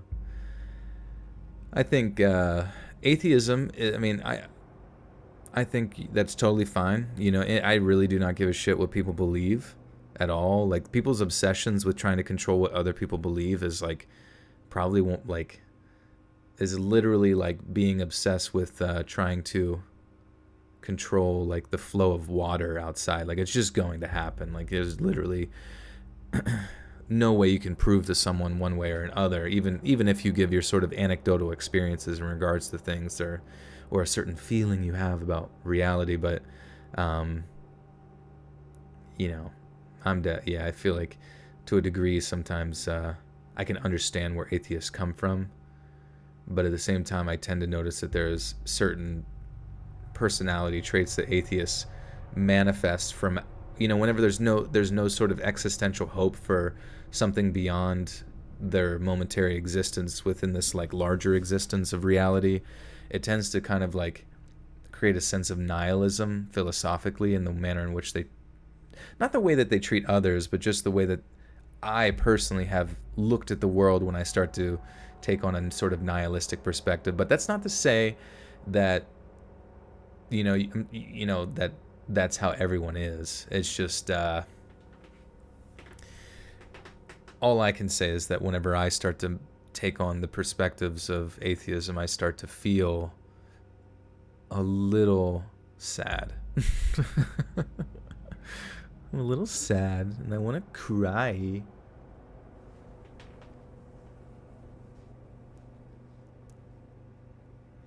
People just want to save others' lives and souls when they preach. Yeah, you know, that's understandable, because if that's what you believe, you know, that, you know, your belief is the only way to have on, or, you know, wherever.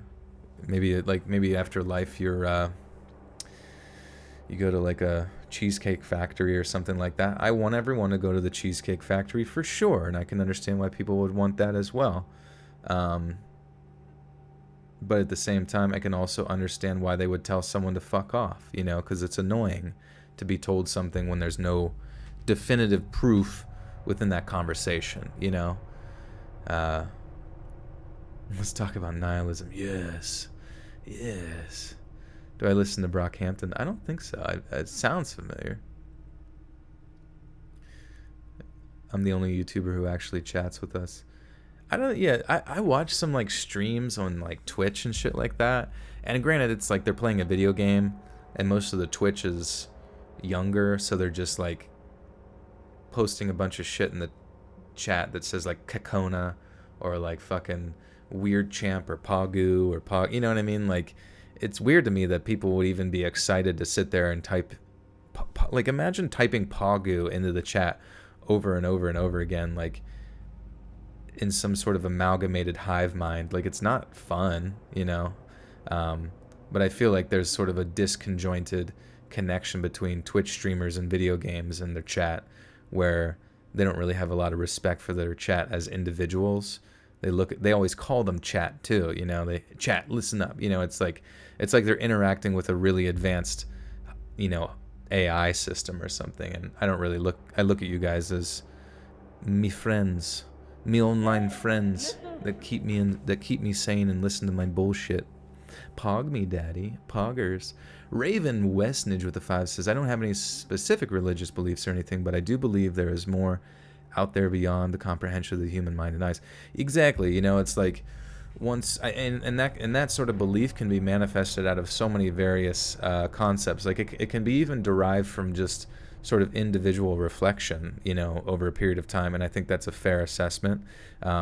You can, like, say you've listened to all my paranormal videos, and a lot of people will say, they're just all fake. But it's like, that could be a possibility. Every one of those could be just fake as shit. You know what I mean? But at the same time, I like to imagine that people submitting their paranormal experiences wouldn't just like waste their time for some Reddit karma, or like to get their story narrated on a let's read post. You know what I mean? Like, I imagine statistically at one point, after thousands and thousands of anecdotal examples, the phenomenon of the spirit realm, whatever that might be, eventually is so prevalent that it almost is undeniable as like a certain reality to a degree within our existence. And it's worth looking into, I think, even on a personal level. Read the book Slave Species of the Gods, The Secret History of the Anunnaki, their missions on Earth sent to Earth in search of life-saving gold, these ancient Anunnaki astronauts. I remember like reading about the Anunnaki like shit years, maybe like even before like 2012, like there was this one guy that would come into the bar and he would talk about the Anunnaki all the fucking time. Dude, this guy, like, I don't want to say he was nuts, but he definitely had a reputation about him because all he would talk about is the Anunnaki. And I remember I was the only person that would talk to him because he was so weird. And I don't know, I liked weird people. I thought they were fun to talk to. And, he would, I remember he was like, can you get me like a pen and paper? And I like took a bunch of money out, or not money. I stole a bunch of money. No, I'm just kidding. I took a bunch of like receipt paper and brought it out a long thing. And he made like this long, like, sort of like scroll of like the timeline of the Anunnaki through like pictures and writing, and it looked like it was written by a schizophrenic, but like at the same time it was cool, it was cute.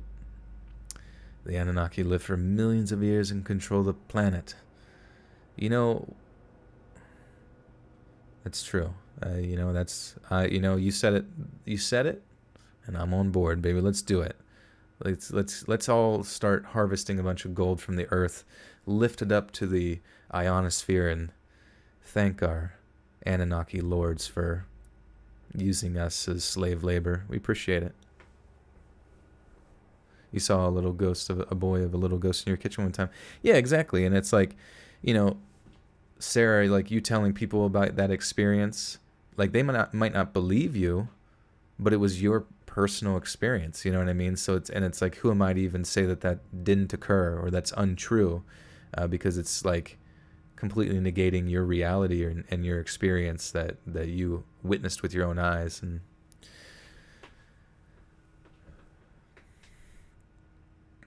supposedly some of the Anunnaki are still here. You would have kept that receipt. I think I had it for like a while, and then you like find it, I don't know, like buried in my ancient tomes, But have you heard of the religion, the Let's Read religion? His word is something to live by. Yeah, it's called the Buttersock Cult. Welcome, welcome. Anthony Esposito with the 5 says, I'm getting Alyssa a gun and $500 for Christmas. Oh, that sounds awesome. What are you getting her for the gun? A water gun? Are we talking about water guns? A super soaker? Bro, a super soaker?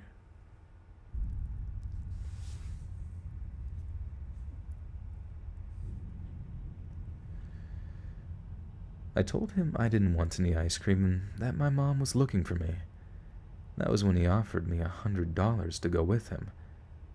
I just told him no and started to run away. He followed me outside.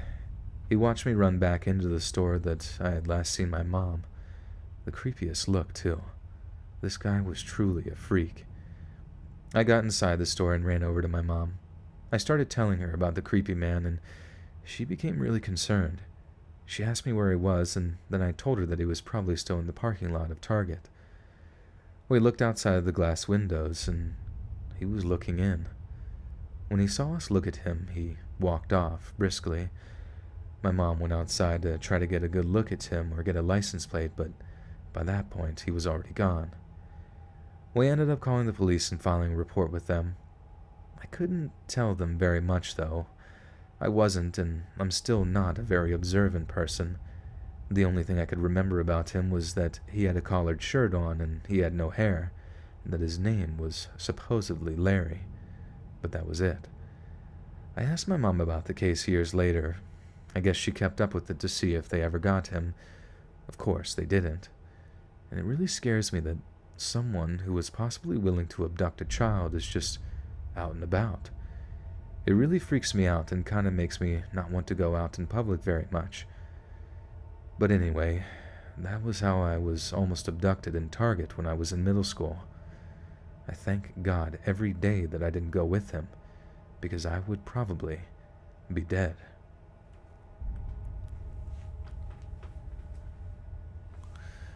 You're sorry for your bad spelling and grammar. I know it bugs some people. Oh, no, it's okay. As long as it's not in a submitted story. Joel's voice is like spoken melatonin.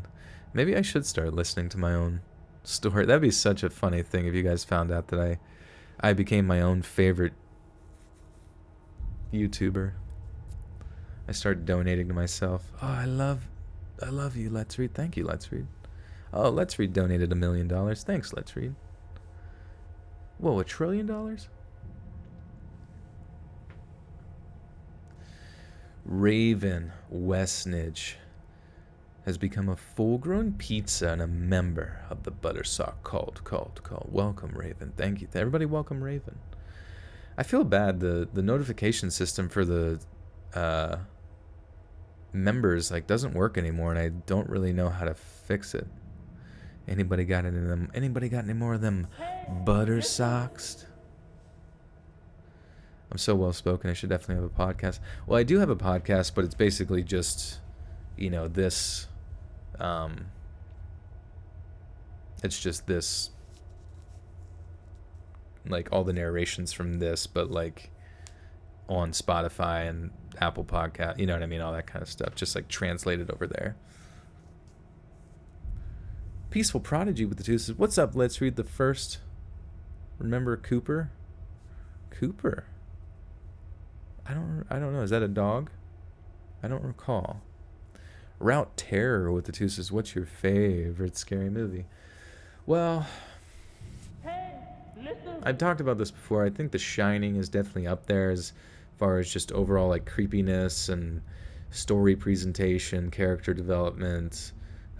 It just hits all the notches for me, you know what I mean? And it also makes you think, how do you become a member? I think there's a button that says join, kind of near the near where you type in chat, or where the money symbol is. I forget. I think that's it. It's join. But yeah, I mean, The Shining was just an all-around masterpiece in my opinion. Just and then the fact that you learn so much about the little additions that they nuancedly put into the movie after the fact too it's just a very incredible piece of cinematic history. You're trying to get Robin Mikalsen to draw a Buttersock tat. Shit. I think I do. I remember for my birthday stream he had a pretty awesome 3D animated Buttersock. Maybe I could find that and just DM me or something on Discord or something, and I can probably find that for you. You can maybe use it as a reference. Here's Johnny. Yeah, how do you, how can you ever forget that, Peaceful Prodigy with the 3 says, "I misspelled all that. You said hi to Cooper once." Oh, well, hello, Cooper. Hello. Your favorite movie ever is Clockwork Orange. Yeah, another Stanley Kubrick special. It's a very, I think it's a great movie. You know, he's like, oh yeah, yeah, or you know, just those like British. I don't even know where that like movie takes place. I've only seen it a few times. It tends to get a little slow near the end, or like I don't recall it as much. But I love in Tenacious D, Pick a Destiny. They have, you know, they're like very early on. They have, you know, sort of an homage to Clockwork Orange. Like a wee fucking baby. Oh my god, I was like, where are my Buttersock emojis? Ripped to not being able to afford membership. Oh, I'm sorry, Hannah. I'm sorry. Your mom's cutting your wages. What a bee. JK.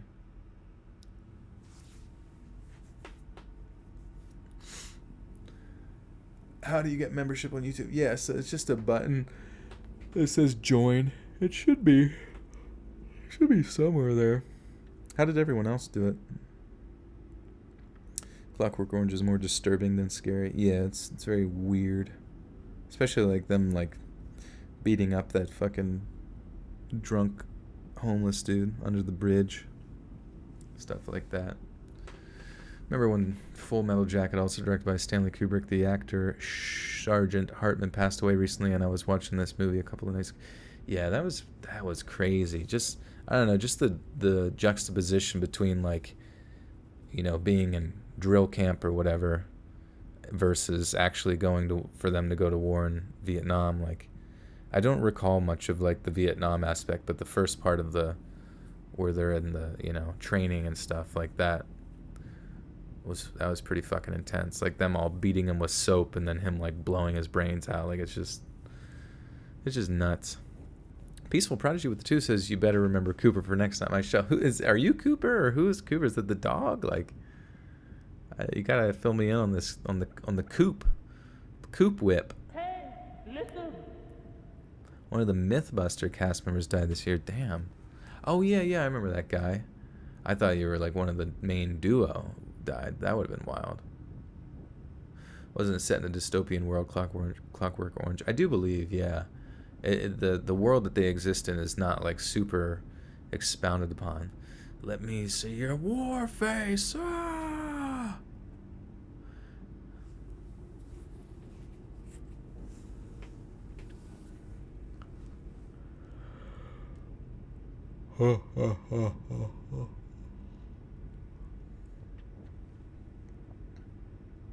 Every time you try to donate, YouTube closes out and nothing happens. I wonder if it's, I don't know, maybe it's has to do with allowing pop-ups or something like that for the website. I'm not sure.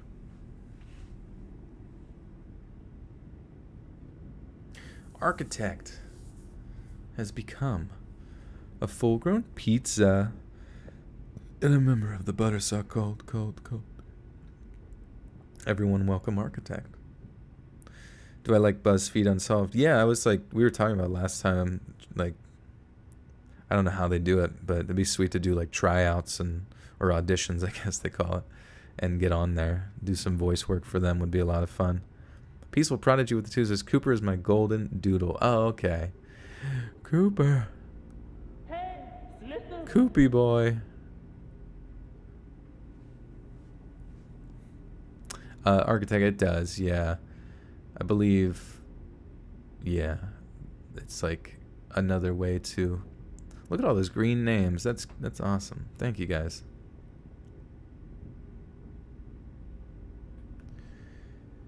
This story happened to me and my friend. Her name was Jenny. We were in our mid-30s and we're both still single. We're roommates and we both have a really good time. We went to the same college together and have been best friends ever since we met. We have good paying jobs and live actually pretty exciting lives. We actually live in Philadelphia and absolutely love it here. So, me and Jenny have saved up a lot of money over our lives because we don't have any kids and we also didn't have boyfriends at the time. And before you even think it, no, we're not together. We're just very close friends who live our lives the way we want and not the way society tells us. But either way, we love shopping.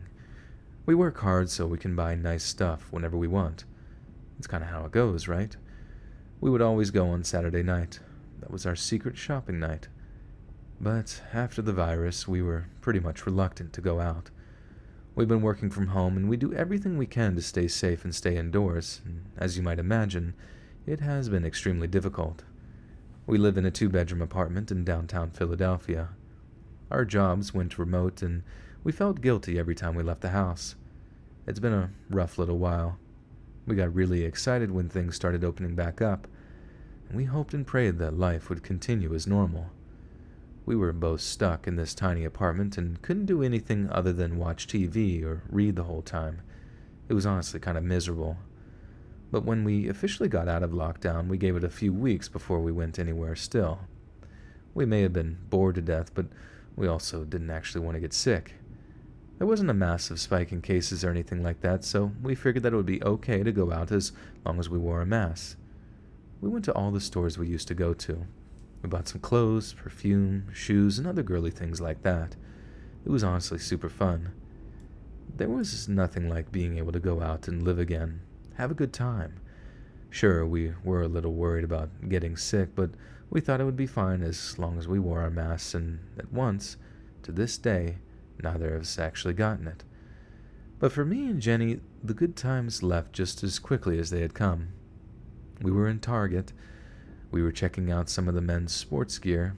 Jenny's brother had been trying to impress a girl at the gym he goes to, and we were trying to help him out. It was going to be a little something for his birthday. This guy walked up to me and actually tried flirting with me. He was a little abrasive about it too. I mean, here I was standing with my friend looking at clothes, and this guy just invites himself into our little thing right here, and it just rubbed me the wrong way. And this wouldn't be the only thing that would rub me the wrong way. He kept asking me questions about where I worked and stuff like that. He was trying to act like some sort of cool guy, and I thought it was weird because he had to have been in his mid-20s. I don't mean to insult myself, but I definitely look my age. I had at least a decade on him, and it was obvious when he looked at us. Finally, he asked me for my number, and I said I didn't have one. He acted really irritated. He gave me a mean look, and then he said that he saw me using my phone earlier. And this is where things got out of control. He reached for... Oh, fuck. Damn, I was on such a roll, too. What? No. He reached. There it is. Oh. Sarah Pierce, thank you for subscribing. I appreciate it.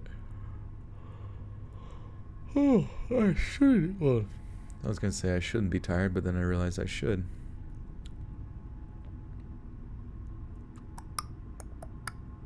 I think the join button is broken on iPhones. I only saw it when I used my Android phone.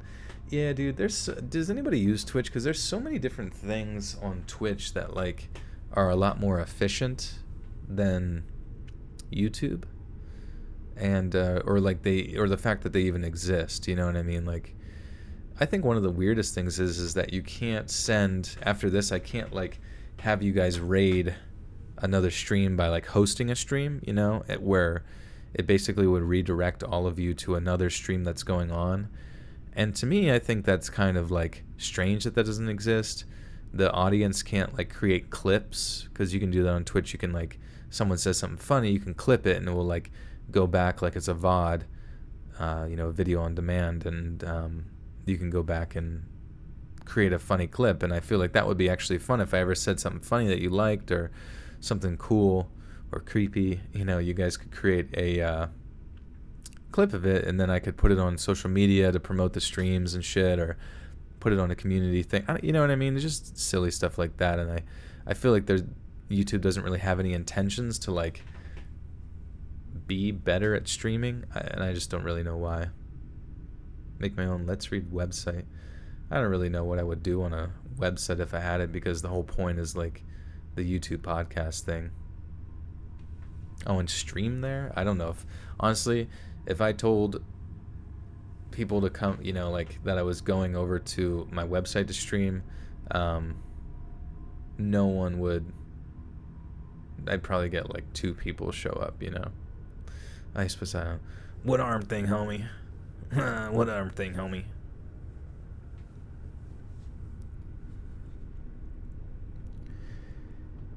He reached into my pocket and pulled my phone out. He started yelling and asking me, "What is this?" I told him to give me my phone back or I was going to call the police. He was obviously he was mentally ill. Fuck. When will I drop the face cam? I don't know, it's just like too much. It's like too much, you know what I mean? Like, there's too many things to worry about. Like if, you know, when I'm wearing like a toupee, I can't just take my toupee off for a little bit and chill. You guys will find out that I don't even have a face. Be awkward. He was obviously mentally ill or something. He finally threw my phone onto the floor and I picked it up. He was really angry and I had half a mind to just kick him in the groin, but I didn't want to have to fight him if I didn't have to. After all, he probably could have really hurt me if he wanted to, and I did my best to be calm, and so did Jenny. He walked away and we thought that was that. We continued browsing through some of the stuff on the racks looking for something that Jenny's brother would like. I found a really nice pair of sweatpants that I thought would make him look really good when Jenny touched me on the shoulder. She told me to look over there. She motioned her hand in the direction and I looked over and it was the same creepy guy staring at us from the other side of the store. His hand was in his pants and it just looked like the freakiest thing ever. But the way he was standing, it wasn't obvious that his hand was in his pants, if that makes sense. His arm was on the outside of the jacket, and you could only see where his arm was going if you saw the front of him, and we were the only people that could see him. I don't know what he was doing down there, but it wasn't anything that I'd ever seen before. By the way, his arm and body was moving and looked more like he was squeezing one of those stress balls than anything else. I know that might sound funny, but when you and your best friend are both women and standing there watching this, it honestly can really freak you out. I looked over at Jenny and she was so scared that she was crying. That was when I finally had enough sense to speak to one of the managers. I called over for one of the employees and told them what the guy was doing. Of course, when I did, he stopped what he was doing and left the store. I went against my better judgment and didn't call the police at that point. Again, not a very good idea and something I really regret. I've learned my lesson though, and I won't make that mistake again. We gave it another 45 minutes or an hour before we ended up leaving Target. We decided to just kill some time and keep looking for more stuff to get. He finally shuts the Hipster Viking. Oh, Lord. He finally...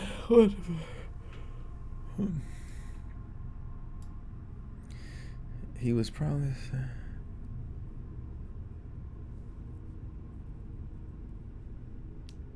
There was a decently sized parking lot. When me and Jenny stepped outside, we immediately noticed the guy was still... Oh, wait. We gave it another 45 minutes. We decided to just kill some time. Oh, there we go. Sorry. James Caputer has become a full-grown pizza and a member of the Buttersock Cult. Welcome, welcome, welcome, James. Thank you, thank you. Everybody welcome James there. Cool as a cucumber. We finally shut off the bad mood that we were in and got ready to check out. The guy that was working there told us he was really sorry about that and that he would walk us to our car if we wanted. We really appreciate that and took him up on his offer. And there was a decently sized parking lot that we shared between a couple of stores on the road. When me and Jenny stepped out of the Target, we immediately noticed that the guy was still out there. He started walking in our direction once we left the store.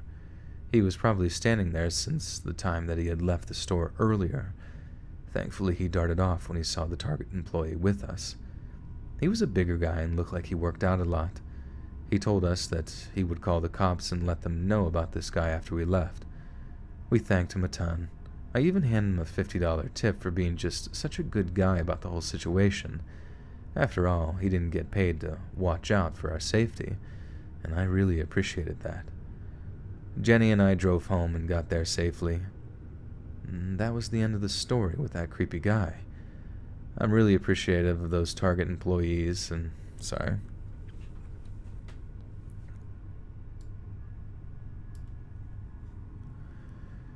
And that was the end of our story with that creepy guy. I'm really appreciative of that Target employee and other people like him. Sometimes the only thing standing between you... Oh, man, my fucking throat, dude. Welcome.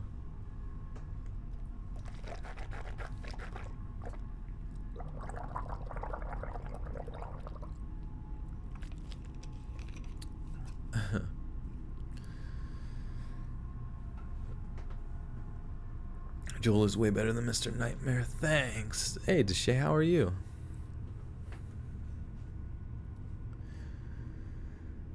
I'm really appreciative of that Target employee and other people like him.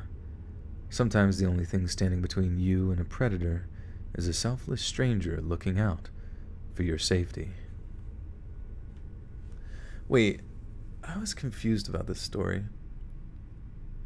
She was so scared that she was crying. Again, not a very good idea. I was going to really regret it. I've learned my lesson, though. We gave another 49 minutes. We decided to just kill some time. We kept looking for stuff. We finally shut off the bad mood. We really appreciate that. Wait, what the fuck?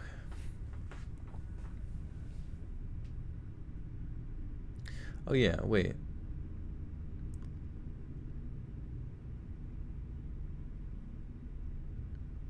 I'm just wondering, when did this guy get away? Like, I don't know, it might sound... I looked over Jenny and she's crying. That's when we finally had enough. I called her for the employees and told them what the guy was doing. Of course, when I did, he stopped what he was doing and left the store. Oh, okay, nice. Sorry, my reading comprehension is terrible. Do I like eggnog? You know, I'd like to drink it, honestly. What do they put in eggnog for alcohol or whatever? Is it rum? Are they still in the Target abusive boyfriend story? Is it Target themed? It's Target themed. We're on story 6. I think that boyfriend one was quite a while ago, but Joel hits different when he has middle schooler voice cracks. Yeah, it's like going bad tonight, honestly. I think my voice is just like strained and fucking dry. But we got 2 more of these stories to go. Do I have pets? Yeah, I got Pradeep. And I have a goldfish who's survived for a long ass time. I think he's like 3+ years.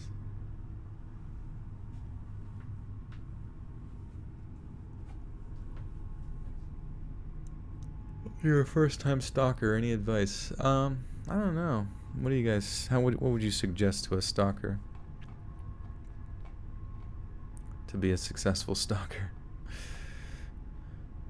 Bree Downs has become a full-grown pizza and a member of the Buttersock Call. Thank you, Bree. Everyone welcome Bree. We got quite a few members tonight. Thank you, guys. Really appreciate it. I never told you about my fish. I thought I mentioned my fish on the live stream before. I don't know, like, he's like the least exciting animal I have. I mean, between the two. I don't know. Goldfish live very long, like 20 years? You're kidding me. Dude, I'm used to every fucking goldfish being dead in a week that you get from the fair, because that's where we got him. And his ass has lived a while compared to those. But I mean, like, my interaction with that goldfish is pretty much just like sprinkling feed into his thing and like him just like psychotically eating all of it instantaneously, or seeing me from a distance and like smashing his face into the, you know, glass because, oh my god, it might be feeding time again.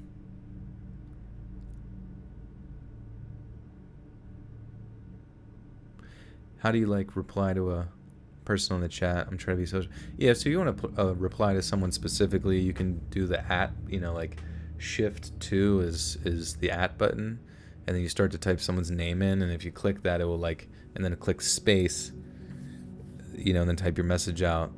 It'll you know, specifically @ them with like orange letters so they know you're talking to them, or like gets their attention. All the new members of the cult. If you feed him more, he'll get larger in charge. I thought it was more so based upon their enclosure that decides their size. Do you ever eat fish in front of the goldfish? I do sometimes. I guess I did earlier. I was having some cod, and I was sitting on a chair that was located next to his cage. He probably was throwing up.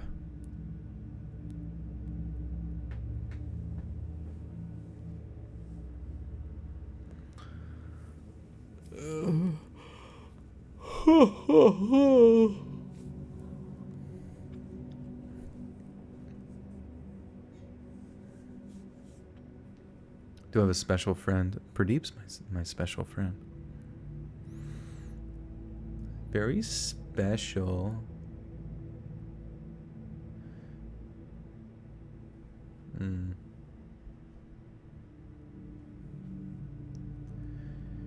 This is hands down the scariest experience in my life. I was out driving with two of my best friends. It was one of those wonderful summer nights where we just wanted to have some fun. We had just gotten out of the movie theater and wanted to enjoy a drive around our area. We live in a very rural area, and sometimes it's nice to just drive around and see what's here. Well, it's pretty dark and everything, but we were having a good time anyway. Fuck, dude. Oh my god. It like makes it and then it just like cracks ever so slightly. But it's noticeable to me.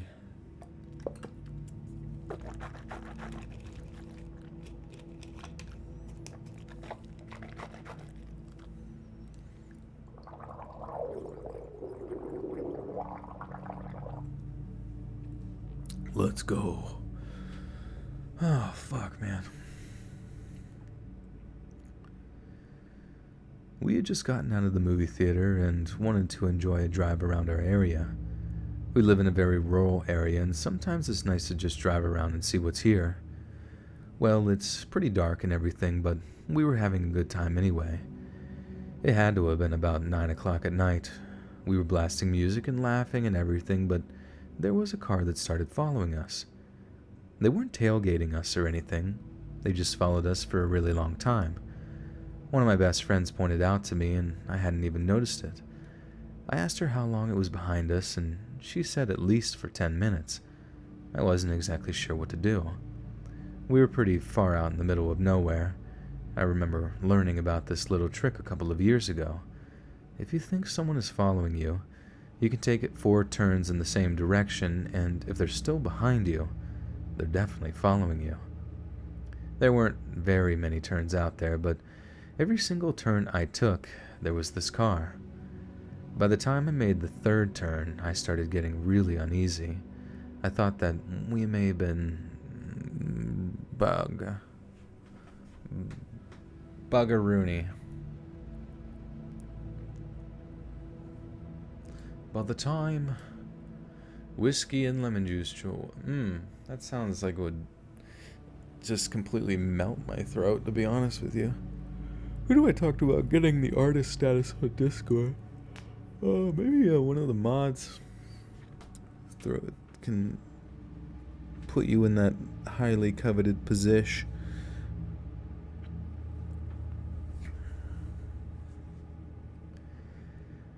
By the time I made my 3rd turn, I started getting really uneasy. I thought that we may have been in real danger, and the mood died from there. We turned the music off, and instead of laughing, we were sitting there in dead silence. We all started freaking out a little bit more when I made that 4th turn. He was still behind us. Like I said, he wasn't tailgating us or anything. It wasn't even very close, but he was close enough to keep an eye on us. I tried getting my friends to call the police, but we were out of range of any cell phone service. I was completely at a loss for what to do there. I was scared out of my mind. My friend came up with the best idea. We could just go to the nearest store or whatever, and hopefully the people there would help us if the person kept following us. Well, none of us knew where any stores were nearby. The closest we could think of was a Target near town, but that had to have been at least 30 minutes. We couldn't think of anything else, though, so that was the pain. Drive to... Sorry, I'm actually starting to fade a little bit there. Oh, wait, is this the... Wait, did I skip a fucking story? I did. Oh. fuck. Oh, no, I didn't. Wait. What? Oh, I did. Fuck, man.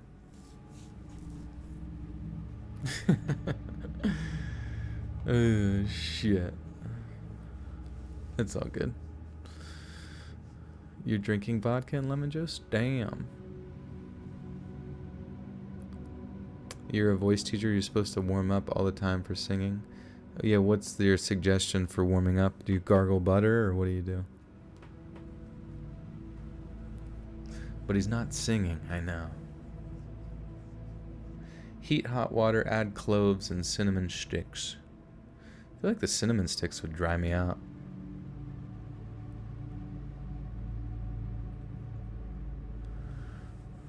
We couldn't think of any. Okay. We couldn't think of anything else to do though, so. Wait, fuck, dude.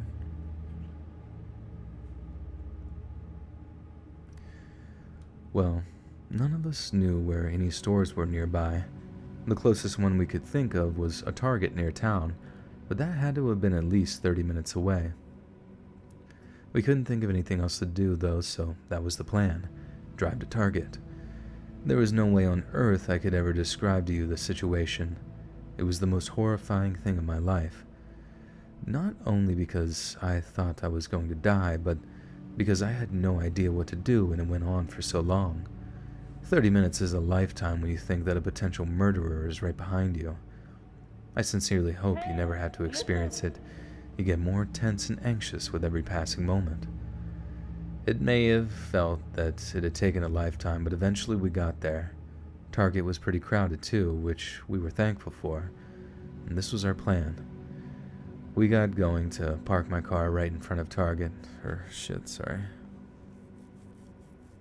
I'm faded, bro. Anthony Esposito with the 5 says, have you ever accidentally shat your pants on purpose? No? Okay. Accidentally shat them on purpose. I did. Right now, just now, yeah. My pants are covered in poop. And it was all by my own doing. And thank you for the 5, Anthony. Let me let this cat out, man. He's crazy, dude. He's crazy. Fucking nutball mode, bro.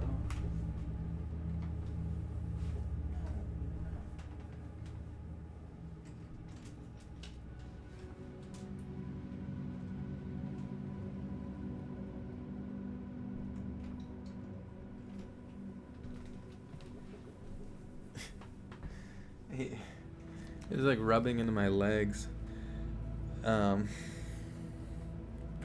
Like he wanted me to, and then when I like turn around, he like, was leading me to the door. And then he just goes over on like the little inflatable yoga mat thing. He just like falls over and lays on that, exposing his belly. Like, are you gonna pet me? It's like, no, bro. I'm streaming, dude. Don't you know? So you pooped on your pants, not in them? Yeah, I took them. Well, they're off. They're usually off, but they're still like below me. And I'm just like, well, I gotta go to the bathroom and I'm streaming. I'm, might as well just do it directly into the basket of my panties.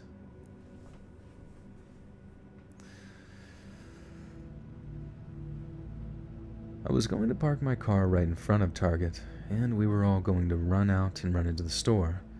We just hoped that someone would help us by that point. Or better yet, this guy would leave and not want to make a big scene. I don't know why we didn't think to call the police. By the way, we definitely would have had service, but the whole situation was a way of stopping you from thinking clearly. Oh shit, I'm sorry.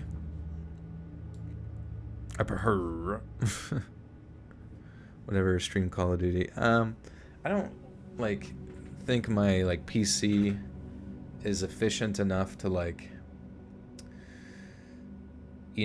run a game and stream at the same time, and I really don't think I would, buy a second, because, people buy a second PC to, basically run the stream, and then one PC to, play the game. Can I do a Family Guy Stuart?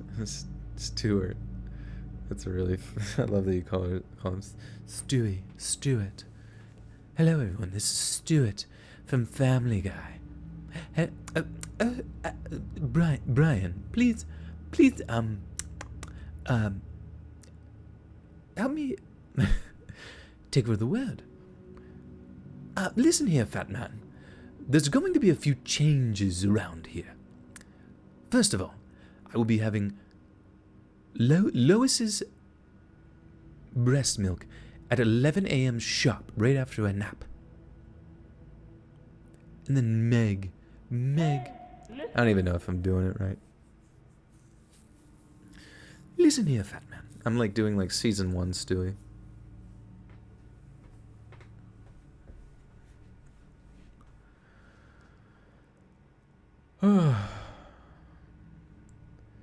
Oh shit, someone. Buttersock. Number 8188 with the 2 Canadians says, I tried walking into Target, but I missed. I was gonna say I knew that was you with your picture, but you changed your name, dude. Thank you for the 2. I parked my car right in front of the Target, and we all ran in just like we were planning to do. We asked for our manager when we came across the first employee we saw. We told him that we were being chased. When the manager got there, he believed us and brought us to the employees section of the store. He called the police for us and helped us out. Thankfully, the guy from the car didn't come in. At least, we didn't think he did. We don't really know what he would have looked like, and by that point, none of us were watching the car when we pulled into the parking lot. When the cops got there, it was really late. It took them almost 20 entire minutes to get there, which I thought was a little slow. And then when they did show up, they treated us like we were crazy. One of the cops thought that we were just making the whole situation up for attention. And that really made my friend angry, and I had to stop her from getting up in his face. The manager was really understanding. He let us have drinks from the vending machine and asked if we wanted a ride home. I thanked him and told him that I was going to drive my friends back home. I don't know who was in the car, and I don't know why they were following us. I just know that I never want to be in a situation like that ever again, and I hope you never have to understand how terrifying it can be. Oh, poops. Benjamin Spock believed in toilet training. What about wet butter socks? Oh my god. Oh my god. Dude, wet socks are the worst. Like, do you ever have like nice socks on and then you're like, oh, I gotta go piss. And you're like, oh, just seems as if though someone just took a shower and now the fucking floor is wet and now my socks are wet. And I don't know about you, but I cannot operate my existence with wet socks. It's actually worse than waterboarding someone. That's like pure torture.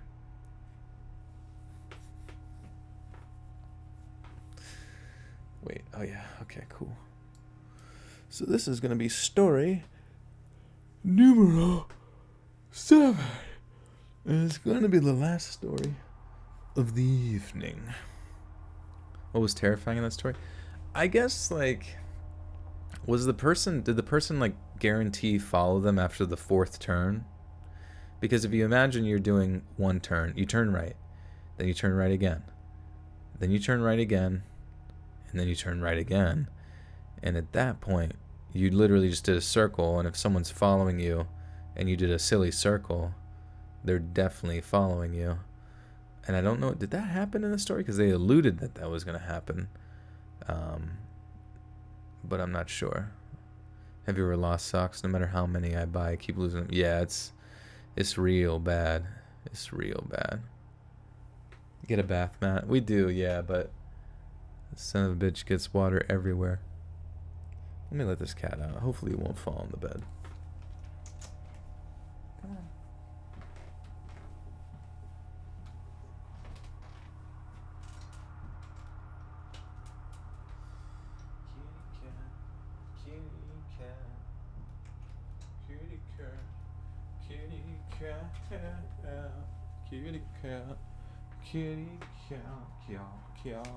Kitty cat, kitty cat, shouty like a melody in my butt. Okay, let's go. Let's go, baby. Let's go, baby. That's what I'm talking about. Woo!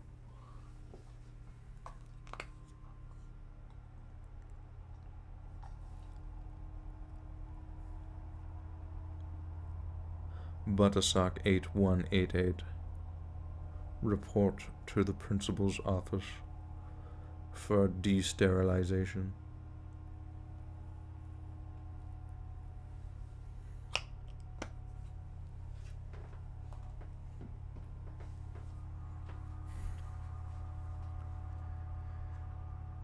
I was a manager at Target and had a horrible experience with a customer one time. I always found the situation very strange. For the most part, the customers are very pleasant and not at all bad in comparison in some places. I have worked with the public my entire adult life, and people can be absolutely horrible sometimes, but they are a little bit better at Target. In the few years I've worked there, I never once had to call security or physically escort someone off the premises. I only once ever had the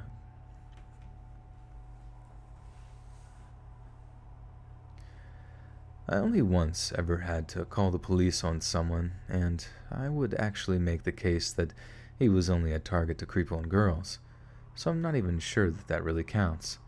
But anyways, I digress. My story with that guy was actually really interesting, and I feel a weird combination of anger and sympathy for this one kid.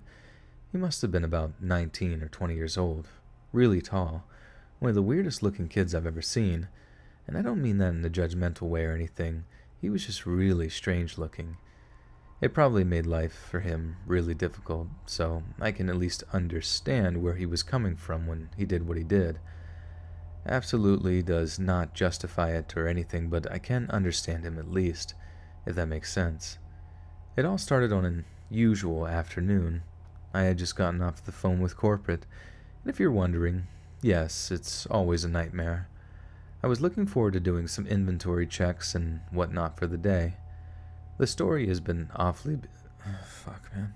It's like I'm losing track of where the fuck I am.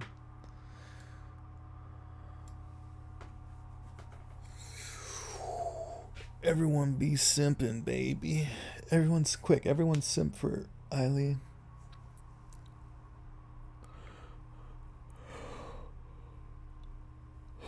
If we're watching this on our phone and have it next to me, we're technically sleeping together. Yeah. It's like one big sleepover with 542 people. Sleepy, let's read. Kinda cute. Kinda cute. Hey there, you're kinda cute.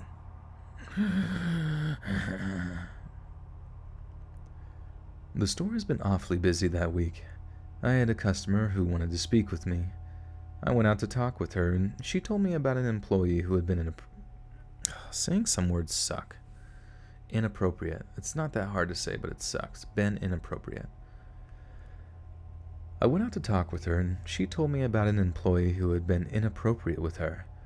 I guess one of our people was helping her decide on clothes and was standing a little too close to the dressing room door. Honestly, she struck me as a drama queen. I just kind of brushed it off and told her that we would look into it and make sure our employees don't do anything like that again. But when you're a manager, you hear complaints like that all the time, and a good chunk of them are just from people who want to get a free item or discount or something. I got another complaint that day from another customer. This one made me a little bit more intrigued. It was from someone who looked like she came from a wealthy home. Probably not looking for a handout here. She said that one of the employees had felt her while she was looking at clothes. Now, that set off some alarm bells, because that meant that one of my workers was physically creeping on customers on the job. I told her that I would look into it and I could eat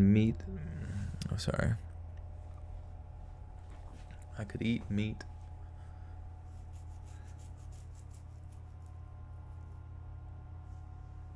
You're gonna sign up for my OnlyFans, thank you. What's a simp, anyway? I'm a simp. Oh my fucking god, dude. Oh, Lord, please. Don't film now.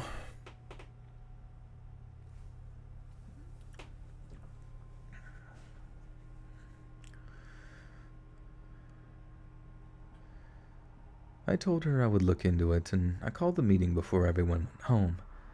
I explained the situation and said that whoever was responsible could come to my office and have a chat with me.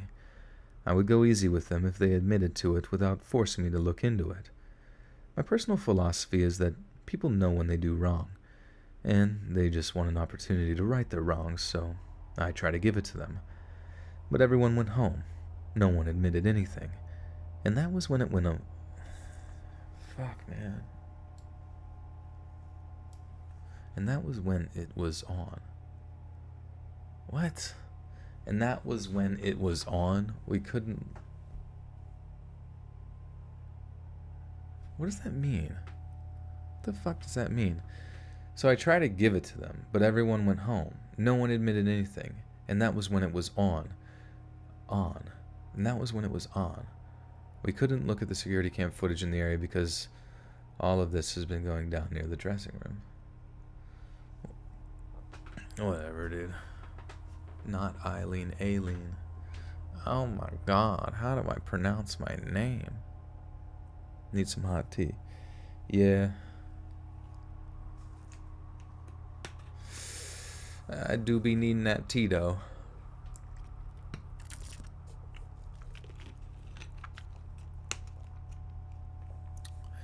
Gurgle, gurgle, gurgle. Man, I want a sandwich? A sandwich?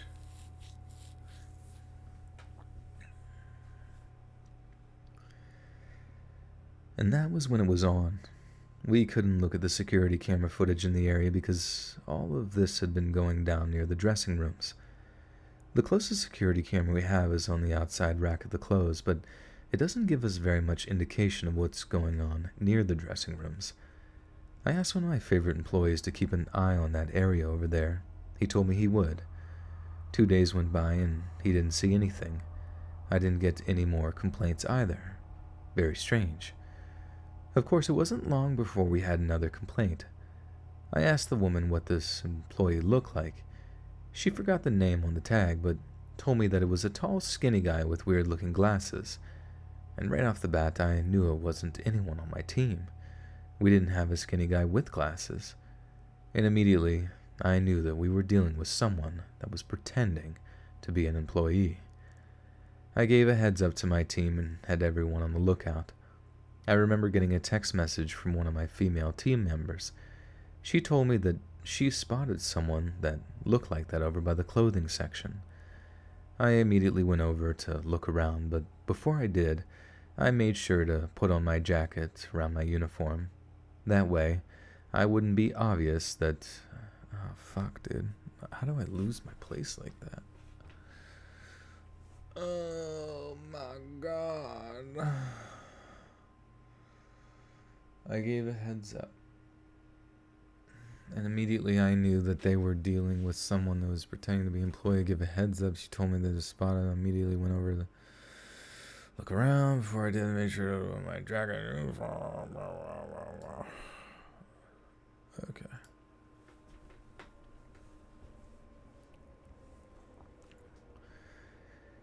I immediately went over to look around, but before I did, I made sure to put on my jacket around my uniform. That way it wouldn't be obvious that I was the manager looking to bust this guy. I spotted him. This kid stuck out like a sore thumb. At first, I was worried that I would be dealing with some middle-aged creep. I felt kinda bad when I realized that this was some high school or college kid being a weirdo. He was wearing what looked like a Target uniform. It looked closely enough. You could tell it was fake. But I guess the average customer doesn't really know the difference. I walked over to him and asked him to... What time zone do we know? It's 10:47 here p.m., so it's East Coast EST. Oh my God.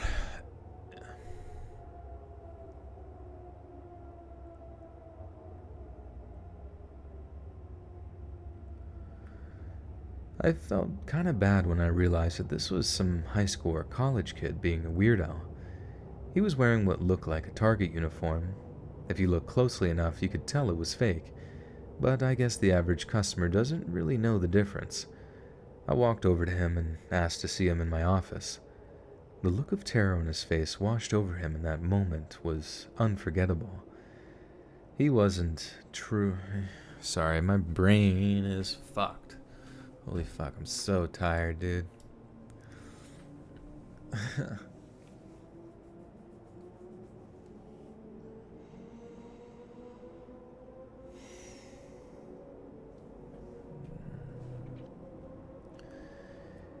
He wasn't trying to run or anything, and I brought him in and sat him down. From what I could tell, he was an otherwise good kid. It was going to the local community. It was? What the fuck? It? How do you type it?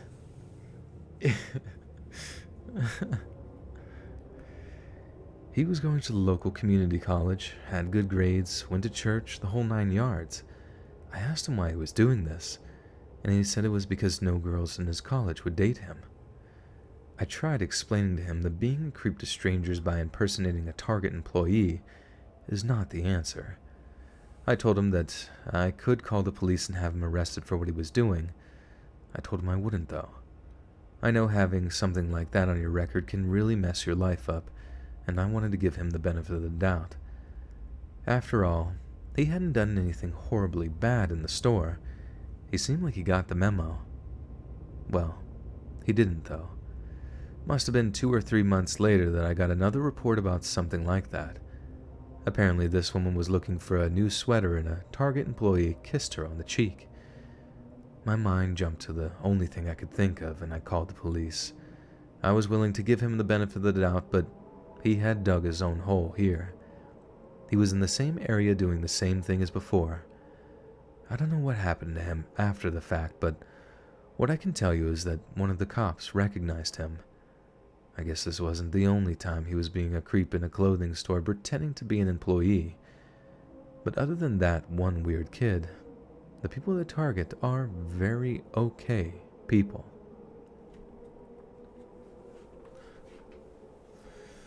Holy shitters, we made it. Fucking made it, bruh. I honestly did actually feel like I was gonna, if I was sitting in a chair and not doing my standing desk bullshit, I actually think I probably would have just, dozed off in my chair like an old uncle at Thanksgiving dinner. But I am now going to read the outro, so someone think of something funny to say. Someone think of something funny. Someone think of something funny. We're gonna hit them sheets. Dream about vegetables. Big old eggplants. Okay. Hey friends, thanks for listening. Click that notification bell to be alerted of all future narrations. If you got a story, be sure to submit them to my subreddit, r/letsreadofficial, and give and receive feedback from the community, and maybe even hear your story featured on the next video. And join my Discord to interact with me and other listeners directly.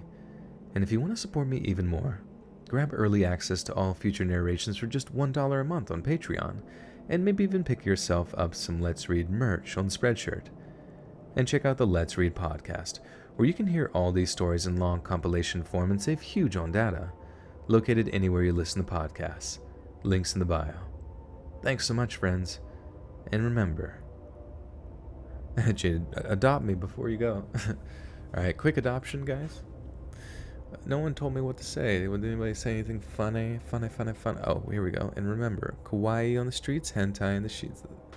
I wonder if hentai would get flagged. Remember, if you're going to poop on pants, make sure they're someone else's. Just kidding. Please don't attack me. I'm not kidding. But do you guys want... What? If you can't poop, there are enemas for that. Why are we talking? When did I say I can't poop? What? Love will find you no matter what you think. Maybe. Don't let the wet butter socks.